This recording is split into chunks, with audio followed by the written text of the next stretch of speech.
Oh well, I was reacting to it. I must have pressed the button. This is second time. I'm crazy. I'm crazy. Second. Okay, it's all about the Socceroos. So what was the Socceroos? I was playing the game where Australia was playing Chile. It's gonna be quick. The Socceroos. What do we do? Socceroos something.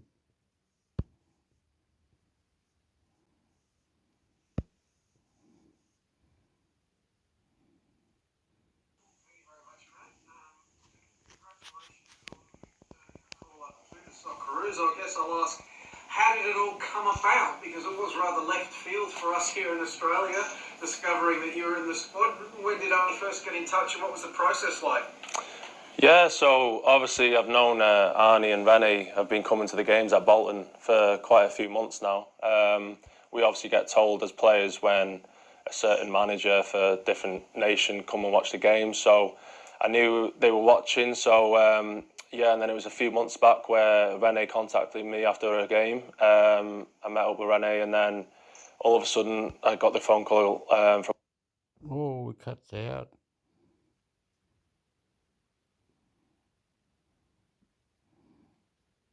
All the games. 26th of June, Australia U17, Japan U17. Already played that. Already played. Uh, did they lose? I don't know. They must have. Australia.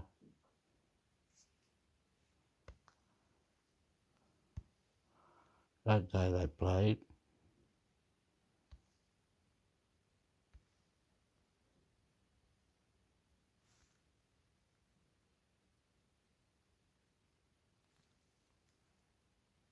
And that day they played. There's more. They played all these ones. Australia, Argentina, Belarus, Panama. Wow.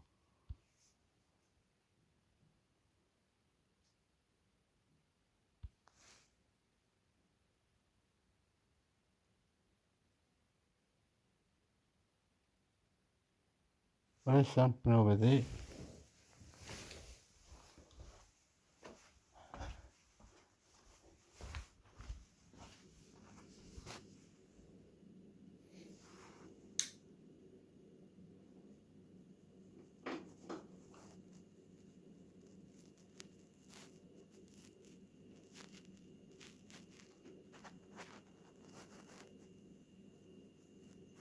There's something on the roof, I bet. Cockroaches, I bet. There's one cockroach.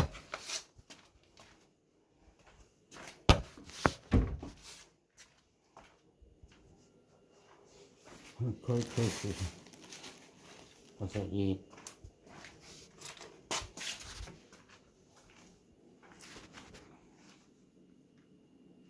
It was one cockroach I killed. Well, I don't know. Anyway.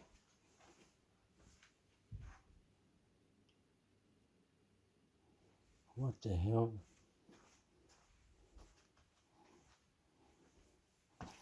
Okay.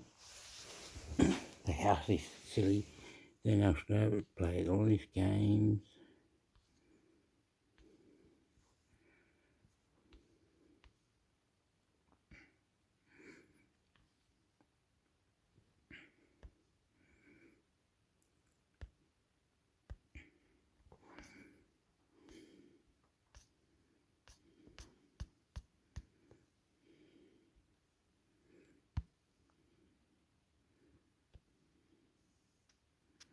Oh, it looks like you can go to this, none of that.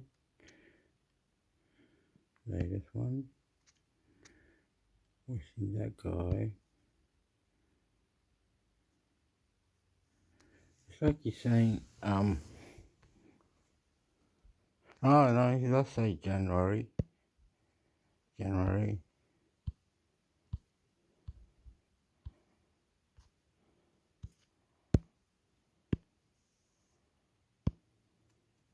Subway Socceroos unveil new brand campaign ahead of Asian Cup Qatar 2023 trademark sign Socceroos. A new brand campaign underpinning the Subway Socceroos Asian Cup Qatar 2023 trademark sign journey and beyond a different breed has been officially released ahead of the squad's arrival in Doha for the tournament. A different breed epitomises the distinctive identity that the Subway Socceroos have cultivated over many generations, and the way that collective journey has shaped the image of the current squad. The campaign, developed in partnership with Ogilvy Australia, characterizes the way the Subway Socceroos have inspired a nation and galvanized the football community through their many on-field exploits. A different breed encapsulates the belief, desire, and spirit of the Subway Socceroos as they begin to write the next chapter in their storied history. The focal point of the campaign launch will be a video featuring Keanu Backus, Mitchell Duke, Jackson Irvine, Sam Silvera and Harry Sauer, representative of the current core of players who have been so pivotal to the Subway Socceroos' success, as well as the next generation of talent beginning their national team journey. Football Australia CEO James Johnson said a different breed would resonate strongly with Subway Socceroos fans old and new. "I think it's a fantastic way to capture the essence of this Subway Socceroos team," Johnson said. The Australian men's national team is littered with stories of pioneers and champions across the course of history, and their influence on the identity of this team is still evident today. Those who have watched on for many years will hold fond memories of moments that this team has left a nation in awe, no more so than the FIFA World Cup Qatar 2022, and deeply understand what this campaign represents. While for the next generation of fans, a different breed makes immediately clear what this team stands for. Arnie and the senior members of his squad have worked tirelessly to build a camaraderie that has become the cornerstone of this group's success. A different breed is a way for us to showcase that across what is an important period for the Subway Socceroos, concluded Johnson. Subway Socceroos captain Matey Ryan said a different breed spoke to the many journeys the squad members had taken to become part of the national team. "This campaign is about our characteristics as a collective, the things we know make us uniquely Australian," Ryan said. "The identity of this team, our values and how we want to play are so important to our success, and we felt a different breed summed those things up."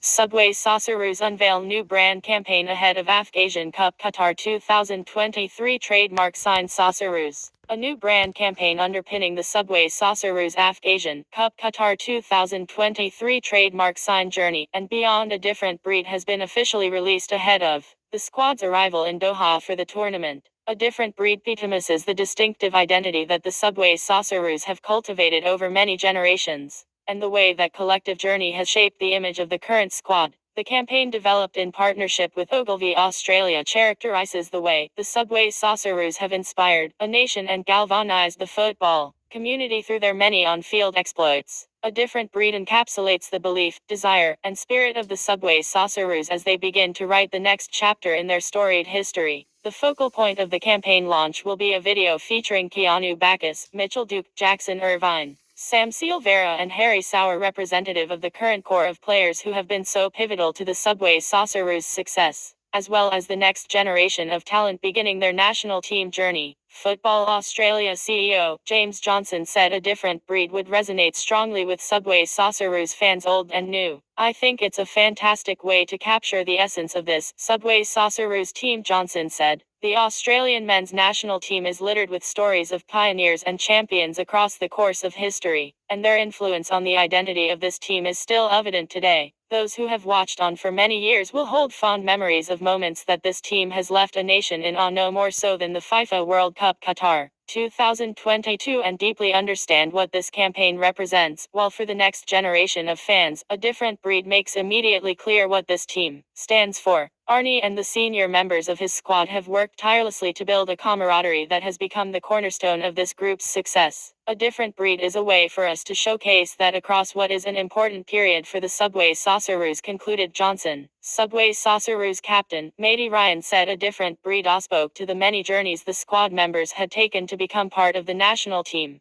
"This campaign is about our characteristics as a collective, the things we know make us uniquely Australian," Ryan said. "The identity of this team, our values and how we want to play are so important to our success, and we felt a different breed summed those things up perfectly," Ryan concluded. The campaign will run across the Subway Socceroos' entire FIFA World Cup 2026 trademark sign qualification campaign, with promos/television commercials, a national presence through and radio, as well as digital ads and digital activations through the official Subway Socceroos and Football Australia social channels. To view the A Different Breed launch video and a selection of creative assets, please click here. Follow the Subway Socceroos AFC Asian Cup Qatar 2023 trademark sign journey. Website, socceroos.com.au. Instagram @socceroos. Facebook @socceroos. TikTok @socceroos. Twitter @socceroos. Credits: Football Australia. Head of Marketing, Communications and Corporate Affairs, Peter Philopoulos. General Manager Marketing, Nicole Zosh. Marketing Manager National Teams, Arith Ranasinghe. Creative Manager, Ryan Ossel. Midweight Designer, Ryan Show. Executive Producer, Richard McBurney. Agency, Creative Agency, Ogilvy Australia. Subway Socceroos AFC Asian Cup Qatar 2023 trademark sign fixtures group. Australia v India, Saturday, 13th January 2024, Ahmad bin Ali Stadium, Al Rayyan. Kick-off 2:30 p.m., local 10:30 p.m. Ad. Broadcast Network 10 and Paramount Plus. Syria v Australia, Thursday, 18th January 2024, Jassim bin Hamad Stadium, Doha. Kick-off 2:30 p.m., local 10:30 p.m. Ad. Broadcast Network 10 and Paramount Plus. Australia v Uzbekistan, Tuesday, 23rd January 2024, Al Yanoub Stadium, Doha. Kick-off 2:30 p.m., local 10:30 p.m. Ad. Broadcast Network 10 and Paramount Plus.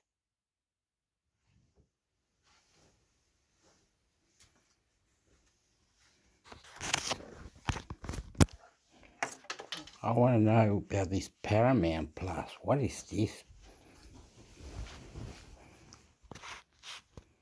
What is this Okay, get off it. Paramount Plus. What's this? Asian Cup Australia football.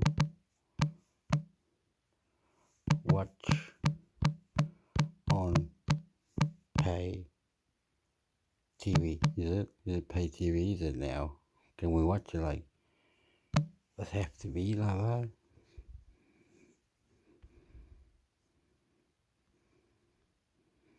Was it on that?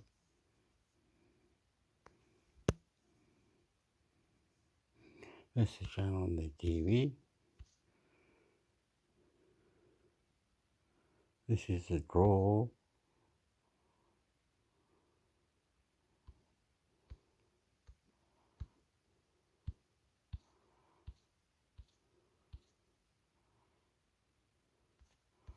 The Asian Cup. Now you got me.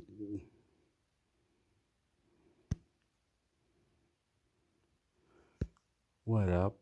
Bang. Get out of it. What are you doing?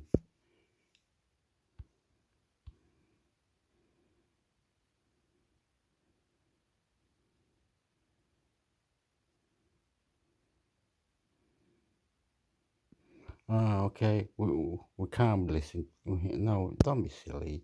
Get onto it. How to watch the Ask Asian Cup Network 10.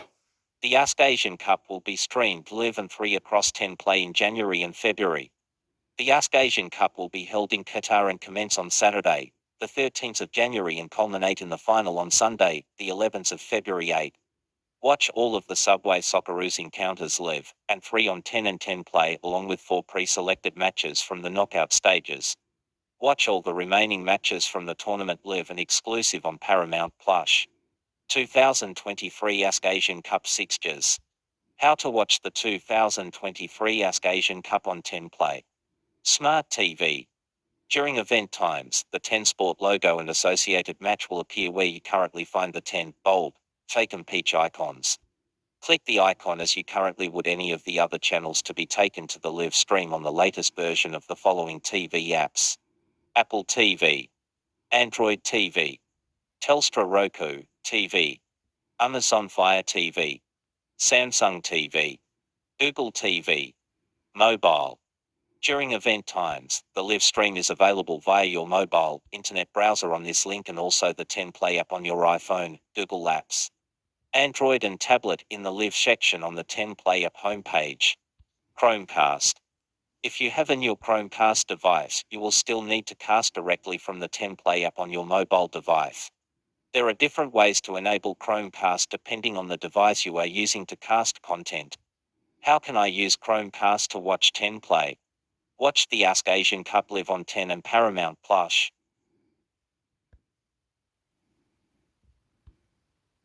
This Paramount Plus thingy.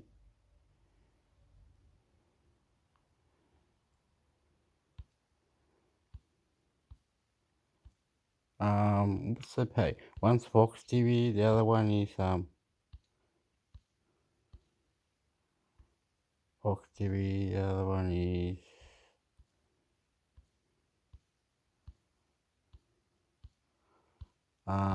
Gatto. No, not Gatto. This one was alright one day. I just don't know what happened to it. Bein Sports Australia, Rugby, Football Live scores and videos. Bein Sports. Cash Africa Cup of Nations 11 players to watch at ASCON 23. Competitions. Serie A. Premier League. Championship. League Cup. Bundesliga. League One. FIFA Women's World Cup. UEFA Europa League. FIFA World Cup. Primera Division. ASC Champions League. IRSA Champions League. IRSA World Cup Qualifiers. CONCACAF World Cup Qualifiers. FA Cup. Ange Postecoglou desperate to update Tottenham's trophy pictures. Spurs last tasted success in the FA Cup in 1991. Bundesliga. Bundesliga 23-24 mid-season report card part 1. FA Cup. Everton holds Palace to force FA Cup replay. Premiership. Declan Rice nearly joined Celtic before West Ham breakthrough Brendan Rodgers. Coppa Italia.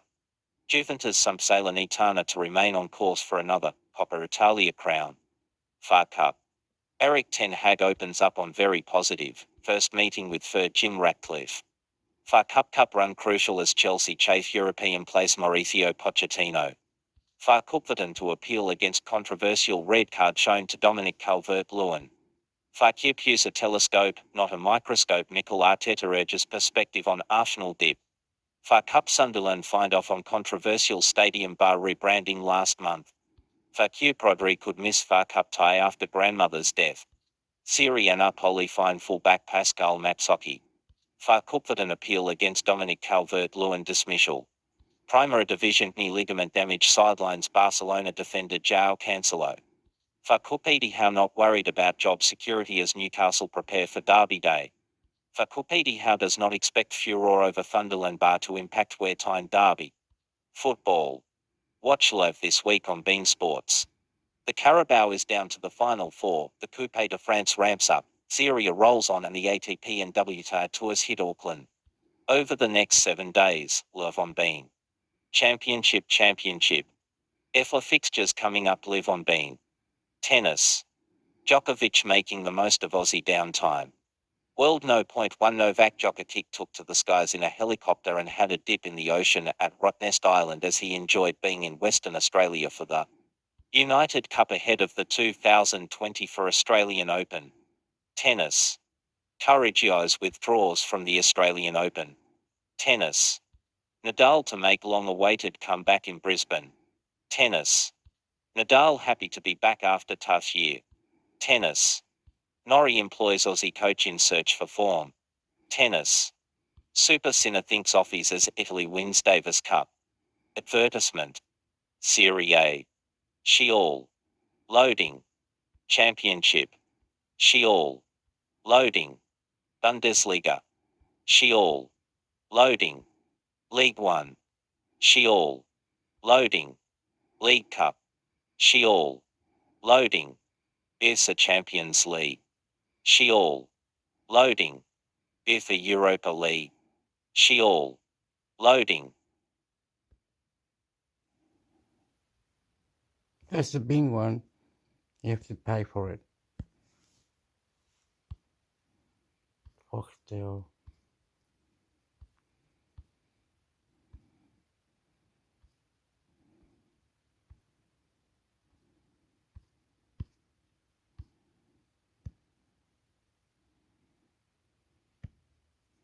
Oh, Cayo.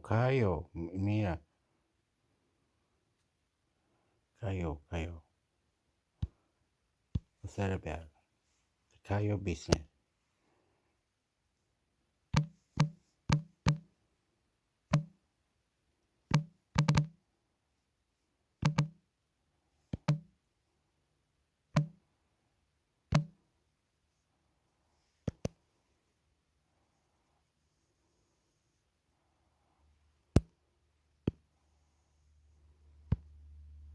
Watch sport live and on demand KO Sports. Watch every match of the 2023-24 KFC Beeble season live and on demand with no ad breaks during play. Your favorite sports on your favorite devices. Split View lets you watch up to 4 videos at once, all on the one screen, on selected devices. Keep the action right in front of you with multiple games or throw in an extra camera angle. It's more sports than ever, and that's always a good thing. Learn more about our features. Got a question? KO is Australia's home of live sports streaming.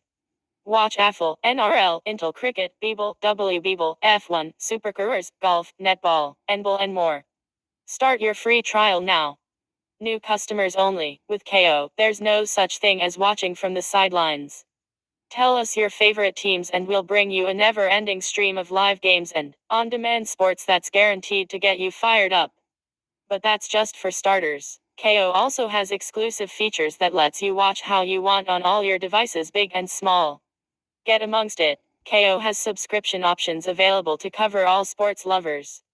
Watch on your favorite device at home or on the go, with thousands of hours on-demand match replays, live news, shows and docos available anytime. KO is a paradise for all types of fans. From spoiler-free catch-ups, interactive stats, alerts and more, the unique features on KO are the future of sports streaming in Australia. Best of all, they all give you control of your sports experience like never before. KO offers a 7-day free trial on our One, Basic and Premium plans for new customers. Enjoy up to 3 simultaneous streams, including all of KO's game-changing features and our massive library of all things sport. And did we mention it's free?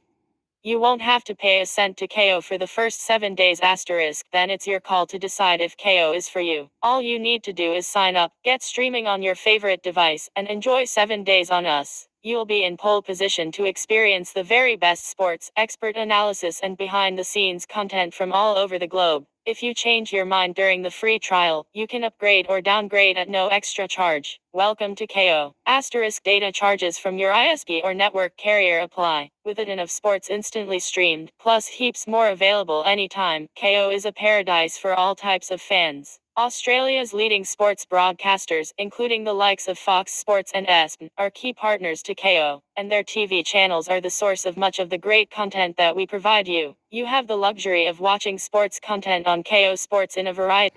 Some complain that maybe some event it was world record or some, but it was whatever, and it's not in there because they didn't have second division or third division. I don't know. Some people complain. Not all of it is there. Sports channels. So jump on in and enjoy a range of events or shows from each of these broadcasters. As a Qantas Frequent Flyer member, you'll be able to link your Qantas Frequent Flyer and KO accounts when subscribing as a new customer to KO via kosports.com.au/Qantas Frequent Flyer. During the sign-up process, you will be prompted to validate your Qantas Frequent Flyer number. This offer is only available to new KO customers and via the link above. Note, a 7-day free trial isn't available with this offer, and you can't earn points in conjunction with any other KO promotions. Not a Qantas Frequent Flyer member? You can join for free via https://www.qantaspoints.com/join now code equals KO. Points are dependent on the subscription you choose. KO $1/$25 plus KO Basic /30 plans equals initial 1000 Qantas points. When you sign up plus 100 points per month you are subscribed including the first month *. KO Premium Plan $35th equals initial 1,500 Cantus points. When you sign up plus 150 points per month you are subscribed including the first month asterisk. For further details, please read the full facts at help.kosports.com.au/article/Cantus frequent flyer and KO facts. StreamOcean is home to KO, Australia's multi-sport streaming service and also Australia's newest entertainment streaming service, Binge. So if you catch a plane, you'll do the points and things. You can pay less. Mission is to connect people to the world's best content and to do this, become the world-class, leading streaming entertainment company in Australia. When you sign up to KO Sports or Binge, you automatically become a StreamOcean. Yes, some are proud to say good price. What is it, $39, $27, whatever it is. You get whatever, you mixed it, you loved it. Customer. Your account details are stored at a StreamOcean level, not a specific product level. Therefore, your KO Sports or Binge subscription is linked to StreamOcean. To find out more, please visit help.kosports.com.au/article/what is StreamOcean. Not sure of something? Contact our KO support crew. What's this thing about?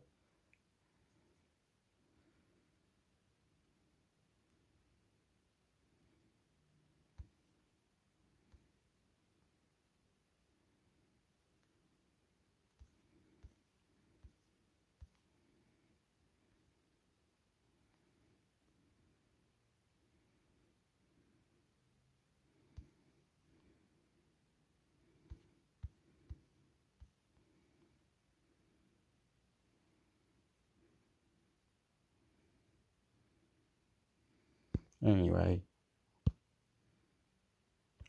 not, what was this one? Okay, oh, that's where we got the KO thing.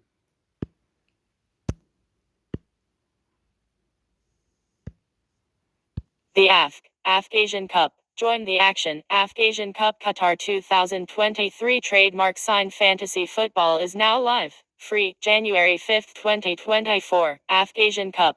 Qatar 2023 squads and numbers. Free, January 5, 2024. AFC Asian Cup. Squads announced ahead of Qatar 2023 kickoff. Thu, January 4, 2024. AFC Asian Cup. Qatar 2023 team kits revealed. WED, January 3, 2024. AFC Asian Cup. Join the action. AFC Asian Cup Qatar 2023 trademark sign fantasy football is now live. Free, January 5, 2024. AFC Asian Cup. Qatar 2023 squads and numbers. Free, January 5, 2024. AFC Asian Cup. Squads announced ahead of Qatar 2023 kickoff.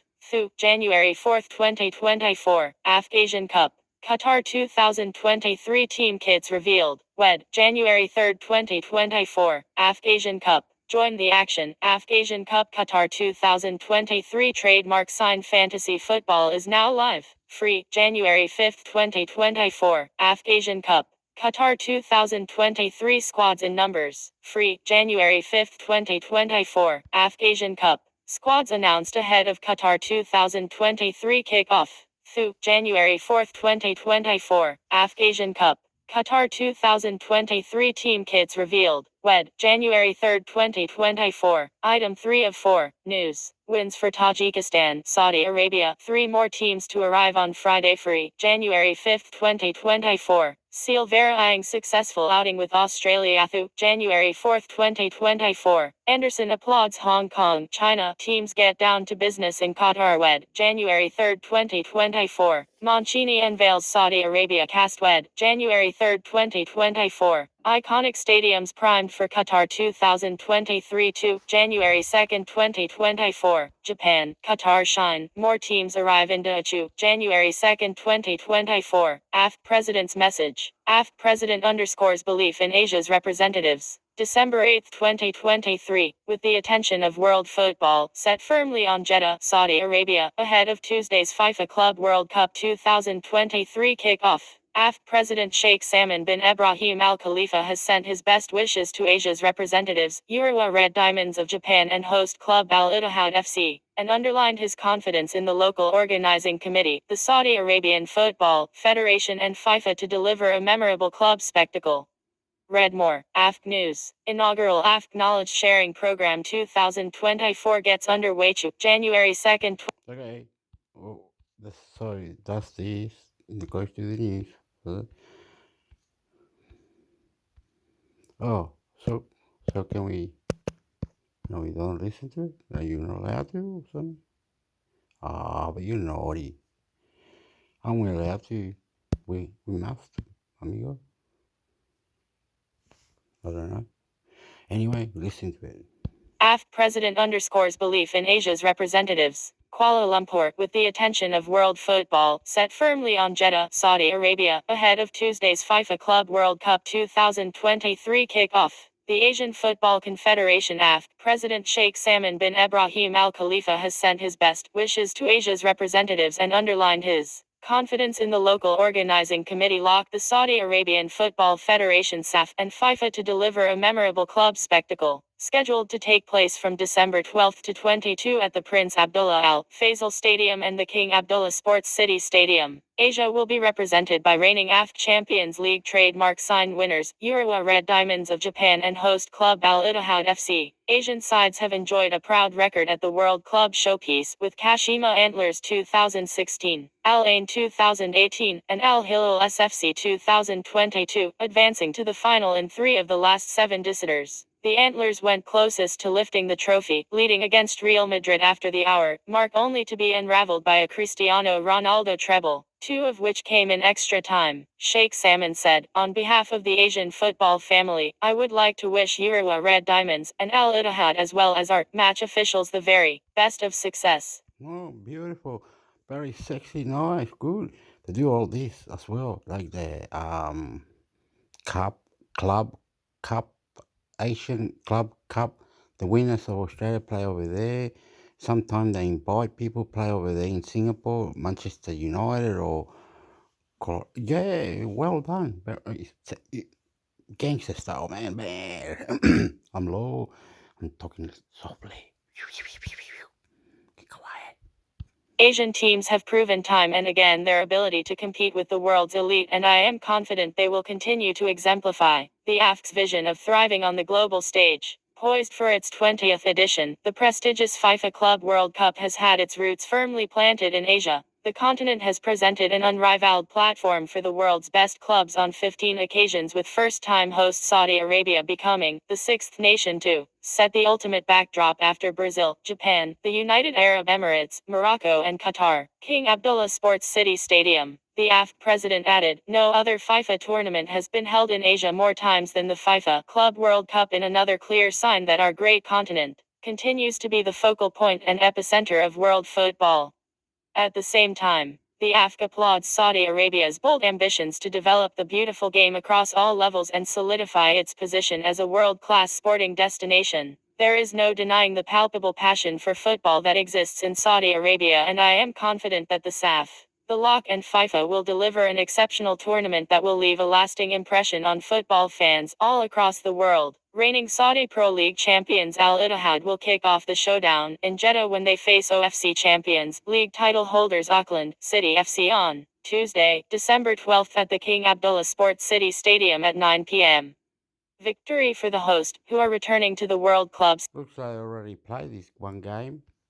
When they face of OFC Champion League, the title holder Auckland City FC on Tuesday, December the 12th. I already played, I think. So you can Google it, play the game or something. Decades. We'll see them seal a date with CAF Champions League winners Al Ahly from Egypt 3 days later at the same time and venue. Meanwhile, Asian champions Urawa, who will be aiming to better their third-place finish achieved in their 2007 debut, will begin their quest for supremacy against CONCACAF Champions League winners Club Leon from Mexico on Friday, December 15th at the Prince Abdullah Al Faisal. The same with this one. December 15th, quest for the Super again, CONCACAF Champions League, Leon from Mexico, Parade, December 15th. Okay. Opa! Kita pa, no? 30 p.m. with the victors facing European and treble winners Manchester City in the semi-finals 4 days later. All times indicated are in local Saudi Arabia time GMT +3.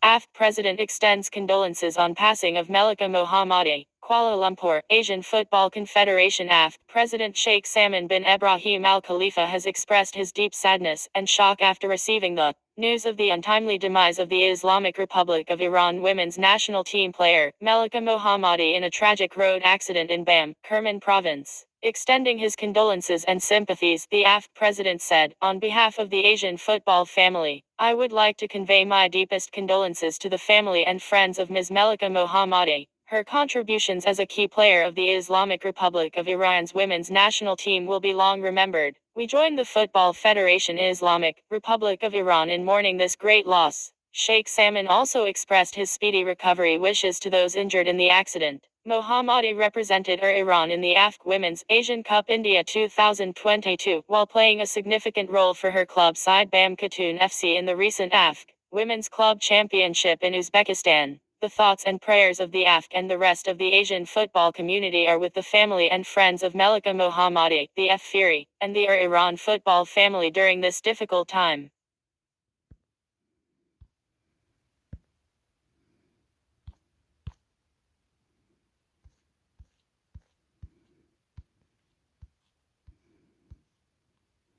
You forget.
Matilda's defender Charlie Grant thrilled to join Tottenham Hotspur in Women's Super League. ABC News. Charlie Grant reckons Ange Postecoglou has done Australia proud at Tottenham Hotspur, with the Matildas defender aiming to do the same after her surreal move to the North London club. Key points. Grant signed with Spurs following a transfer from Swedish club Vittsjö. She has praised Ange Postecoglou for his performance so far with Spurs men's team. Grant adds to the Matildas contingent in the Women's Super League. Grant has joined the growing ranks of Australian internationals in England's Women's Super League following her transfer from Swedish side Vittsjö. The 22-year-old said Postecoglou's performance as the manager of Tottenham's men's team had inspired the Australian football community. I think everyone back home in Australia is very proud of Ange and he's doing a great job at the club, Grant told Tottenham's website. It's nice to have an Aussie around. Like Postecoglou, Grant has described her own move into a bigger league after 3 years of success in Sweden at Rosenborg and Vittsjö as a dream come true. She has been signed on a deal until 2026, ensuring it is not only the red half of North London who will have Matildas to cheer. Arsenal boasts Grant's national. Did this girl play in Sweden after 3 years of success in Sweden? Oh, well. Teammates Steph Catley, Kyra Cooney-Cross and Caitlin Ford in its ranks. Grant scored her first goal for the Matildas in their famous 2-0 win over England at Brentford last April. She is set to play her first match for Spurs in their FA Cup tie against Sheffield United on January 14.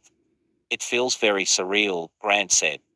It's definitely a dream come true and I'm excited to get started. What we are building here at the club is very special and something I wanted to be a part of. Spurs are currently mid-table 6 out of the 12 teams in the W4. ARB. Posted 20 hours ago 5th January 2024 at 8:15 a.m. My God, my God, my God, my God. This is the news. Can I do we interrupt? Go like what's on the news now? Something?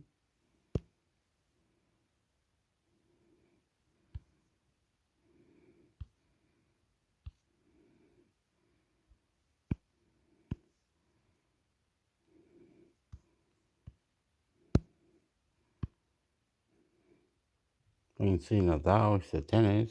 Looks like it. Oh fuck you. Rafael Nadal's tennis comeback cut short as Jordan Thompson defeats him in Brisbane. International ABC News. Australia's Jordan Thompson has stunned Rafael Nadal 5-7, 7-6, 8-6, 6-3 in what may be the Spanish great's final appearance in Brisbane. Thompson saved a handful of match points in the second set before taking it. The Australian then broke Nadal early in the final set before drama took hold on Pat Rafter Arena. At 4-1 down in the third set, Nadal massaged what appeared to be his hip flexor before going off the court for treatment. Nadal missed nearly all of 2023 after injuring his hip at the Australian Open. When the 20-times Slam champion came back, he seemed to be hampered when moving to his backhand side and Thompson took advantage to close out the match. He picked on the backhand with the serve before closing out the match on an epic rally when a Nadal backhand failed long. Yeah, I That was saw this tennis player, this Japanese guy or whatever he is, or whatever he is, Asian player anyway, he won. He's an Australian player. There's two, like an Australian lady who's Russian, and the Russian lady are playing in 10 hours from now. I saw that just before. So the Australian Russian and the Russian lady, the two going to play later, the two female. But it's beautiful for the gangsters, man. It's world record, punch Hector in the head, mate. was something special, Thompson said. I forgot I saved match points but to beat Rafa in Brisbane at home, and it's my first semi-final on a hard court. I couldn't be happier. Thompson will play second seed Grigor Dimitrov in the semi-final. James Duckworth's run through Brisbane International ends. Earlier, Holger Rune ended James Duckworth's Brisbane run, but the top seed didn't get it all his own way in a 6-7-6, 8-6 quarter-final triumph. The world No. 8 will play informed Russian Roman Fasciolin for a spot in the Brisbane International Final on Sunday, potentially against fit again Rafael Nadal. The Danish 20-year-old was pushed in the 1-hour, 45-minute tussle on Pat Rafter Arena against 30. Okay. I don't know how to rewind all that. I was so fast, and they said so many people. No, I'm so fast. You have to stop. I'll stop it for you. From there, from there. Read that. So many people. So incredible. These people played beautiful, sexy, and you know what?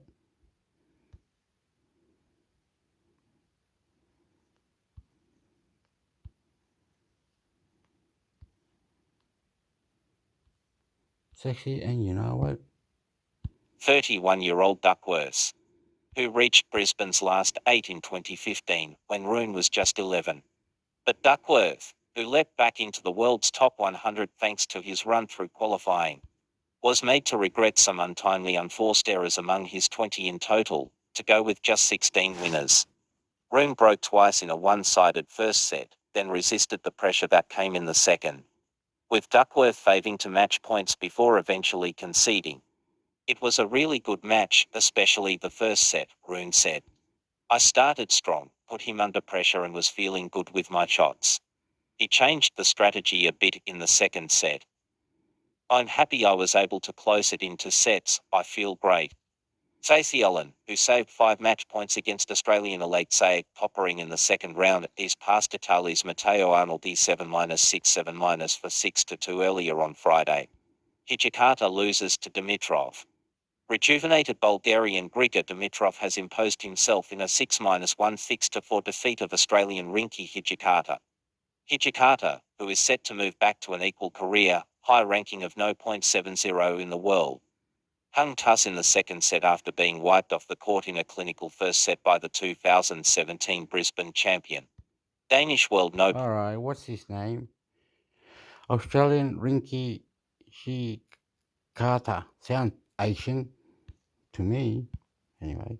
0.8 Rune will play in form Russian Roman Fasciolan for a spot in Funday's Brisbane International Final, potentially against Nadal. However, Dimitrov might have a say in that. The 32-year-old's second feat showing the form that's rocketed him back to 0.14 in the world.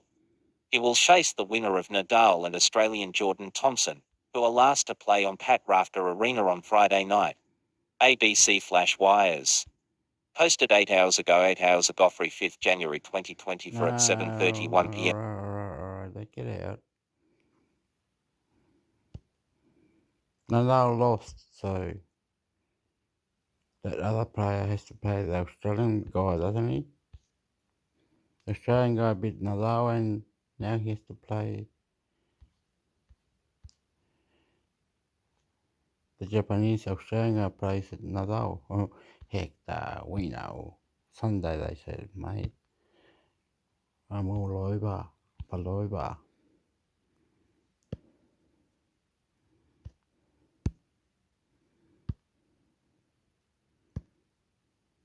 Tottenham move within 3 points of Premier League lead after torrid win over Bournemouth. Arsenal crash against Fulham. ABC News.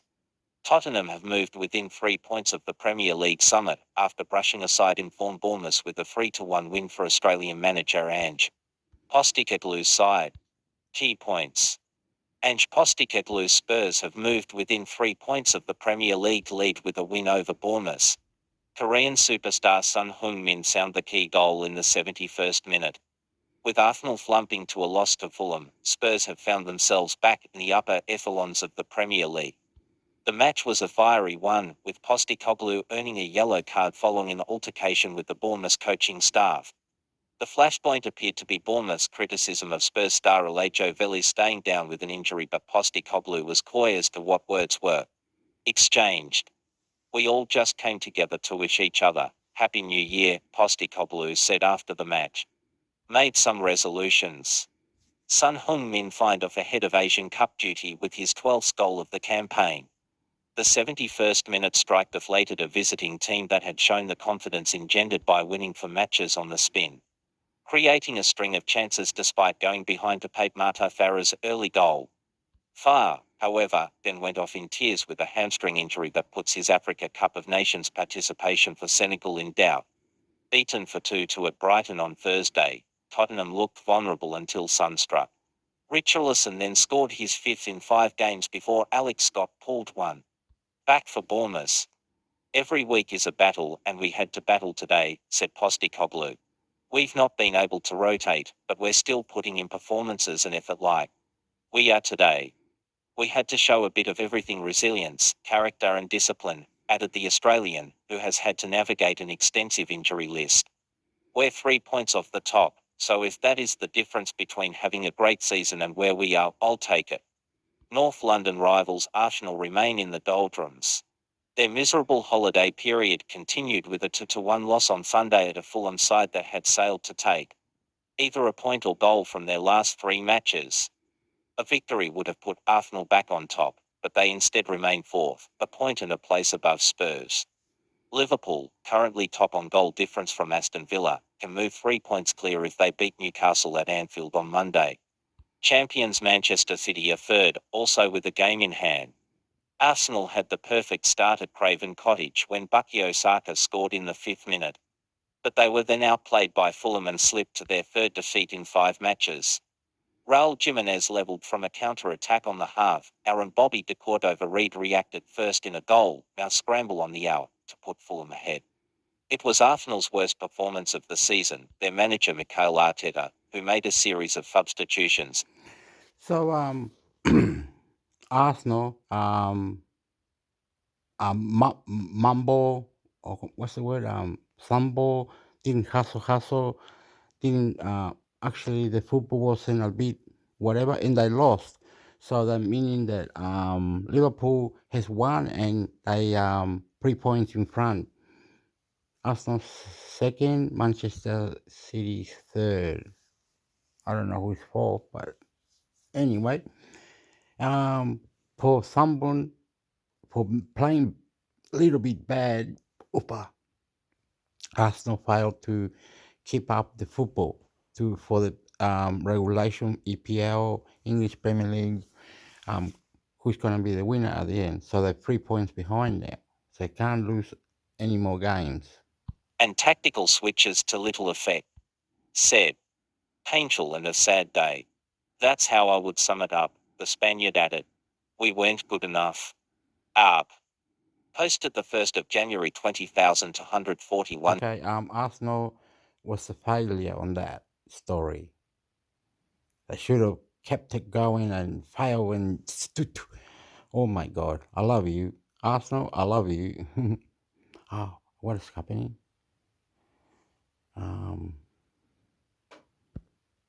Let me go back.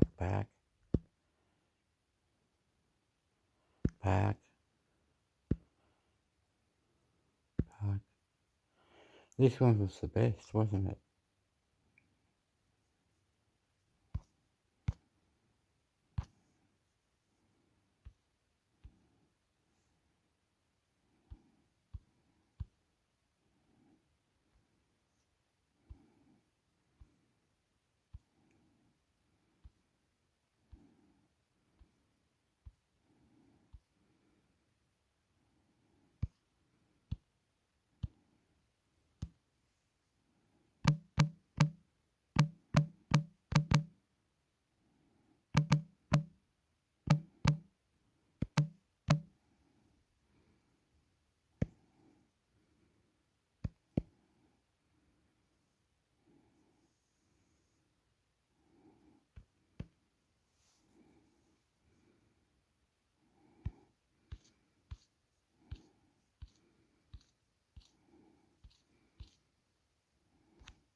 When I'm going to the football, I want to go all the ones today or something.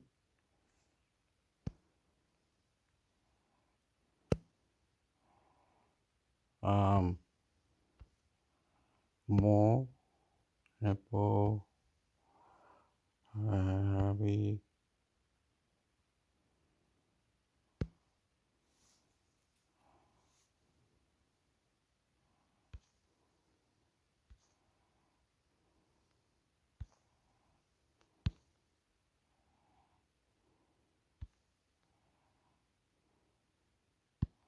What's the one about?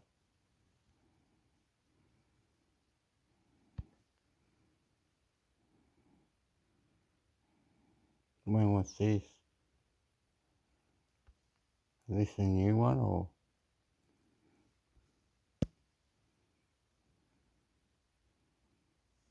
The big footy issues from every angle dissected by a team that follows the game closer than anyone else. Wherever calendar, and the lives of a lot of young men are about to change. And it's these draftees that could help shape the fortunes of several AFL clubs and possibly set up premiership tilts. Okay. We're with Ben Mackay.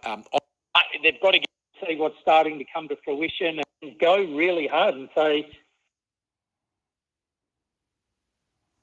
the big footy issue it up and Peter Wright for a future fourth. The Lockie Weller trade with pick. The footy, yep. The footy show Hector, you know what I mean?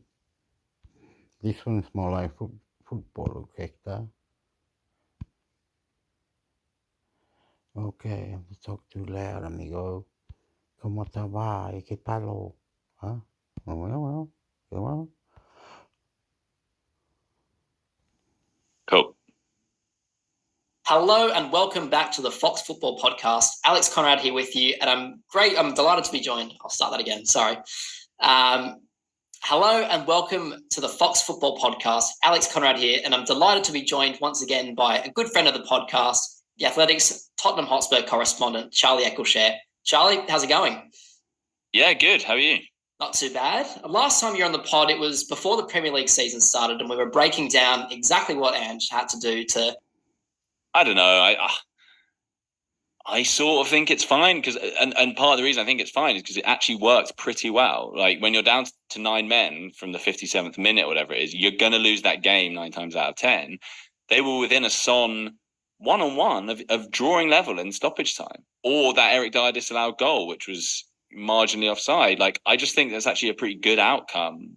That what's to say, if they stick everyone behind the ball, the chances are they're going to lose that game. Whereas they do it playing the way he wants to play, it shows them he has the courage of his convictions. I know from speaking to people who've covered him in Australia and Celtic, there were examples of him doing something similar early on, and it kind of really crystallised things and clarified things for the players. So I didn't have a massive... Oh, yeah, it looks like he's winning, blah, blah, blah. Then doing a couple of matches, loses it. But he still thinks he's winning. But, oh, no, I'm coming third or fourth or whatever. Dickhead. Massive issue. But that sort of thing is always going to cause a divide and eruption. I said it from...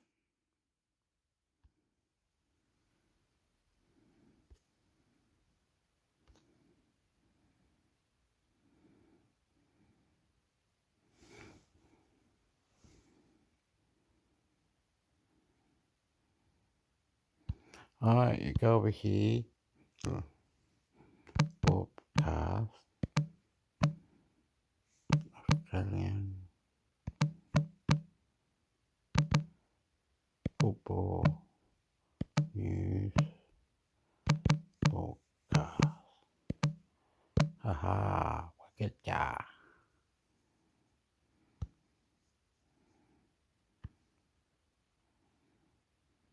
What's this one? Oppo.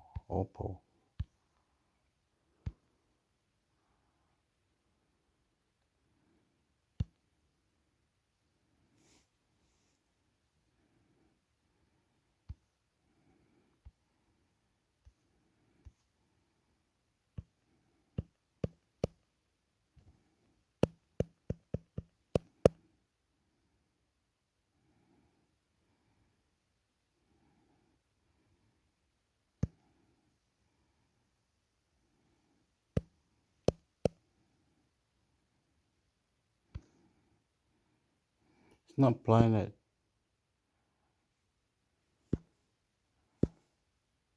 Wait up.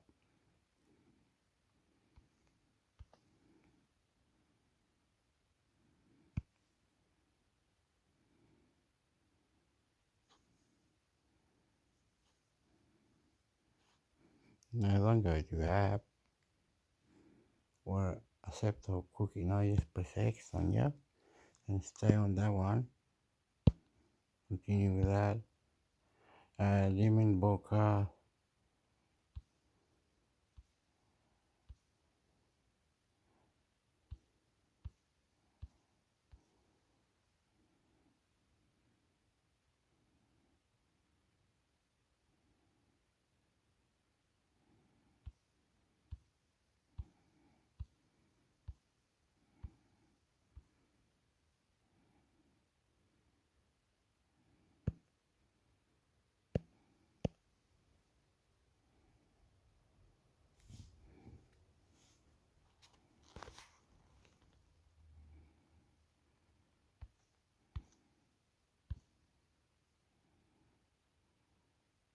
Oh, it's like more the Premier League. They don't talk about socceroos today.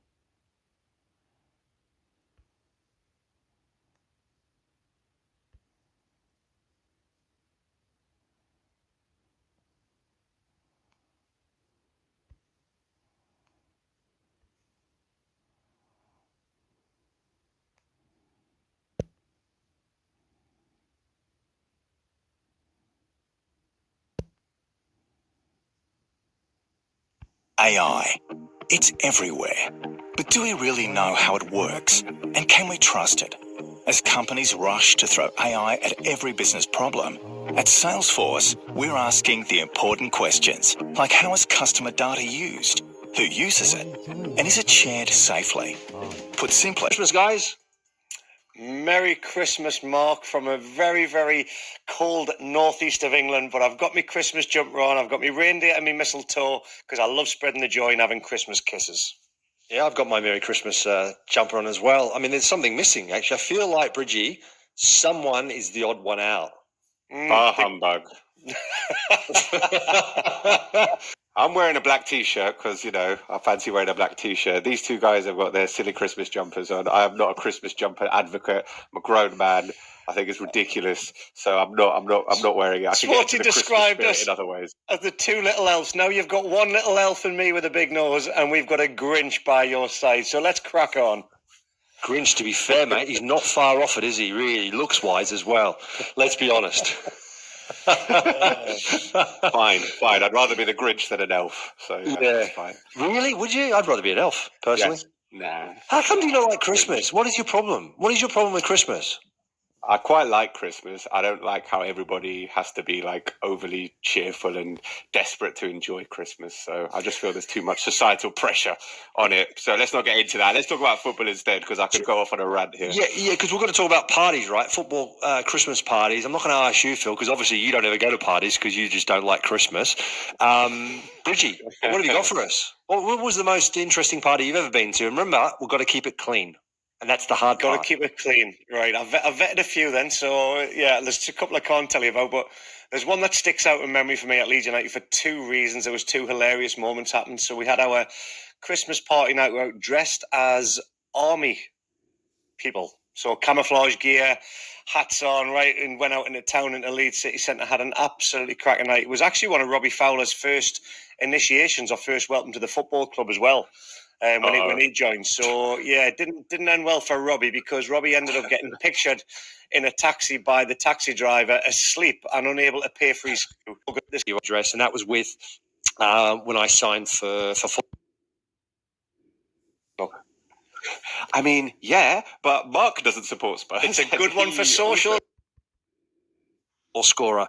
I mean, we talk about that season, and it was an exciting Premier League season where Arsenal pushed Manchester City, not all the way, but to a large part. And I think because no one else was able to go with them. Is that right, Bridgie? Yeah, I was just about to say, it was just like two heavyweights having a slug out in a boxing match because nobody else was going to go with them. Like this season is completely different. There's so many teams in the mix. It's going to be exciting. But I think that kept Man City's flame alive, that Arsenal were going and having such a good go. And Man City, to be fair to them, the way they finished was incredible. They showed the staying power. I think they showed also the mentality, because I've been at teams in the past. Leeds United, we were top of the Premier League in 99-2000 at Christmas. We only had one player that had won it, in David. He doesn't stop talking about it. He mentions this all the time. David Batty was the only guy that had won anything in the past, and we couldn't get over the line. We were young and naive. I think Arsenal struggled with that because they didn't have many that had won it in the past. They didn't have a manager that had won it, so they didn't know how to get over the line. And City went on to be absolutely outstanding, go on to do it. However, I will say, I'm going to give Arsenal a massive rap here. What City have done will never be as close to what Arsenal did when they were the Invincibles. So City might have won that battle, but until somebody goes unbeaten all season, like Arsenal managed to do, that will still be my all-time moment. But it was a great title race to watch. Are you saying that going unbeaten in the league all season surpasses winning the treble? Yes. Wow. Because nobody else has ever done it apart from Arsenal. Yeah, but I'm not having it. I'm going the treble beats. No, that's what football's about, Mark. It's about opinions. It's great. Yeah, but your opinion on this one sucks, right? Because I'm saying that I think Man City winning the treble surpasses Arsenal's Invincibles. Look, Arsenal's Invincibles in terms of that, when not losing a game was impressive, was incredible, and it's unprecedented, of course. But to Man United have won the treble as well, so you'd have to put them above that then. Yeah, so absolutely above what Arsenal did. Yeah, 100%. So that's my next question. Where does Manchester City's accomplishment rank in terms of treble winning teams, Phil? really high, like much higher than Arsenal's Invincibles, I would say. Like, you look at that season, Arsenal, they got to the quarterfinals of the Champions League. They didn't win either domestic cups. They didn't win the Community Shield either. They literally just won the league. So, but they won the league yeah, and it's didn't great. lose, so that's the best, But they won the apparently. league, so that's not the best, man. That's not like winning the league and winning the Champions League. I've swallowed at the my same Spurs time. It's pride so here. hard. I've swallowed my Spurs pride and come out with a comment. There's no way you're going to give in to that. You're going to stick with the Man City and Man United treble over anything to do with Arsenal.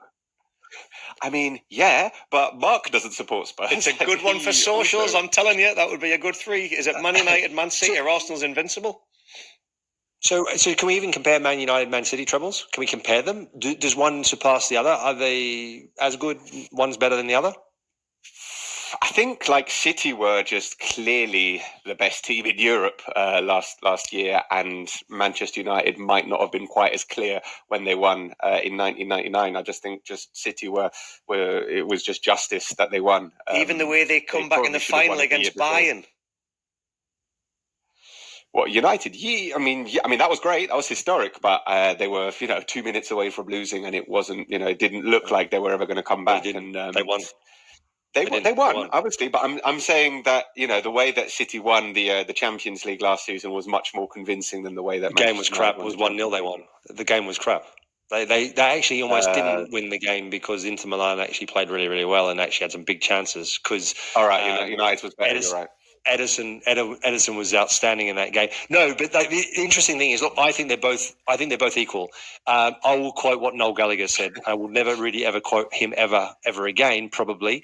But he talked about he was asked this question before they won that final against Inter Milan about if Manchester City win the treble, where does that rank alongside Manchester City? And we're talking about obviously Noel Gallagher being a Man City diehard childhood lifelong fan and hates Manchester United, but he said they joined them in the room, this special room.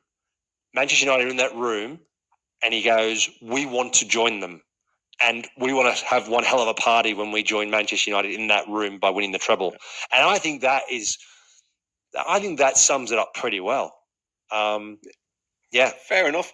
What I will say is that Man City and Man United have both won the treble. Other teams around the world have won a treble. Arsenal have emulated something that nobody else has been able to do. Let's talk about Erling Haaland quickly. His record-breaking season in the Premier League. He scored 36 goals, 52 in all competitions overall. How good a first season did he have in the Premier League, Bridgie? Yeah, pretty bang average, to be fair. It's not. It's an easy thing to do, when you first come and do stuff like that. Superb, outstanding. I knew he was good. I didn't realise how good he was till you see him in the flesh, playing week in, week out, and the goals that he was scoring towards the records. You're going to get chances in a team like Man City. And for me, he should have won the Ballon d'Or, but Messi went and won the Copa America and the World Cup for Argentina and won the Ballon d'Or. So I think the international scene always goes against him, but what he achieved in that Premier League first season and around Europe was outstanding, and it was just a joy to watch from one striker to another. We were just checking how many goals he scored in the Premier League, and we got 36. And producer Elliot goes, "Oh, bloody hell, that is a lot." So I mean, yeah, it is like an extremely high number in your first season. He's only 23. He's only 23. People said that he wouldn't necessarily fit into the Guardiola team and the system around him, but yeah, wow, incredible first season. Now we're into May, where Sam Kerr and Chelsea reign supreme over the WSL once again. Here's Narelle and Ash from the Women's Football Wrap Show to tell us more.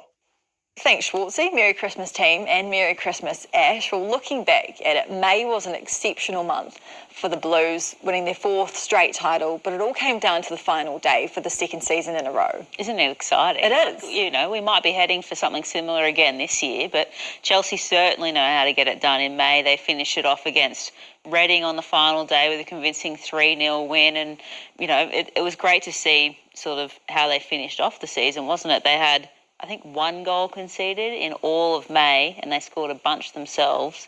It was just super impressive to see, when they're under pressure, they still deliver. Yeah, their nearest title rivals, Manchester United. Basically, if Chelsea didn't win on the final day, and Manchester did, they would have won, right? They finished 2 points behind them, but it's crazy to think that Chelsea don't let that pressure get to them. They play pretty well under the pump, and that was their 6th title overall. They also had 4th in a row, and they also won the FA Cup that month as well, and the final was against Manchester United. Thanks for that reminder. Sorry, Sam Kerr scoring the winning goal. And just when you kind of thought maybe this is the season they died down, they haven't really done that yet.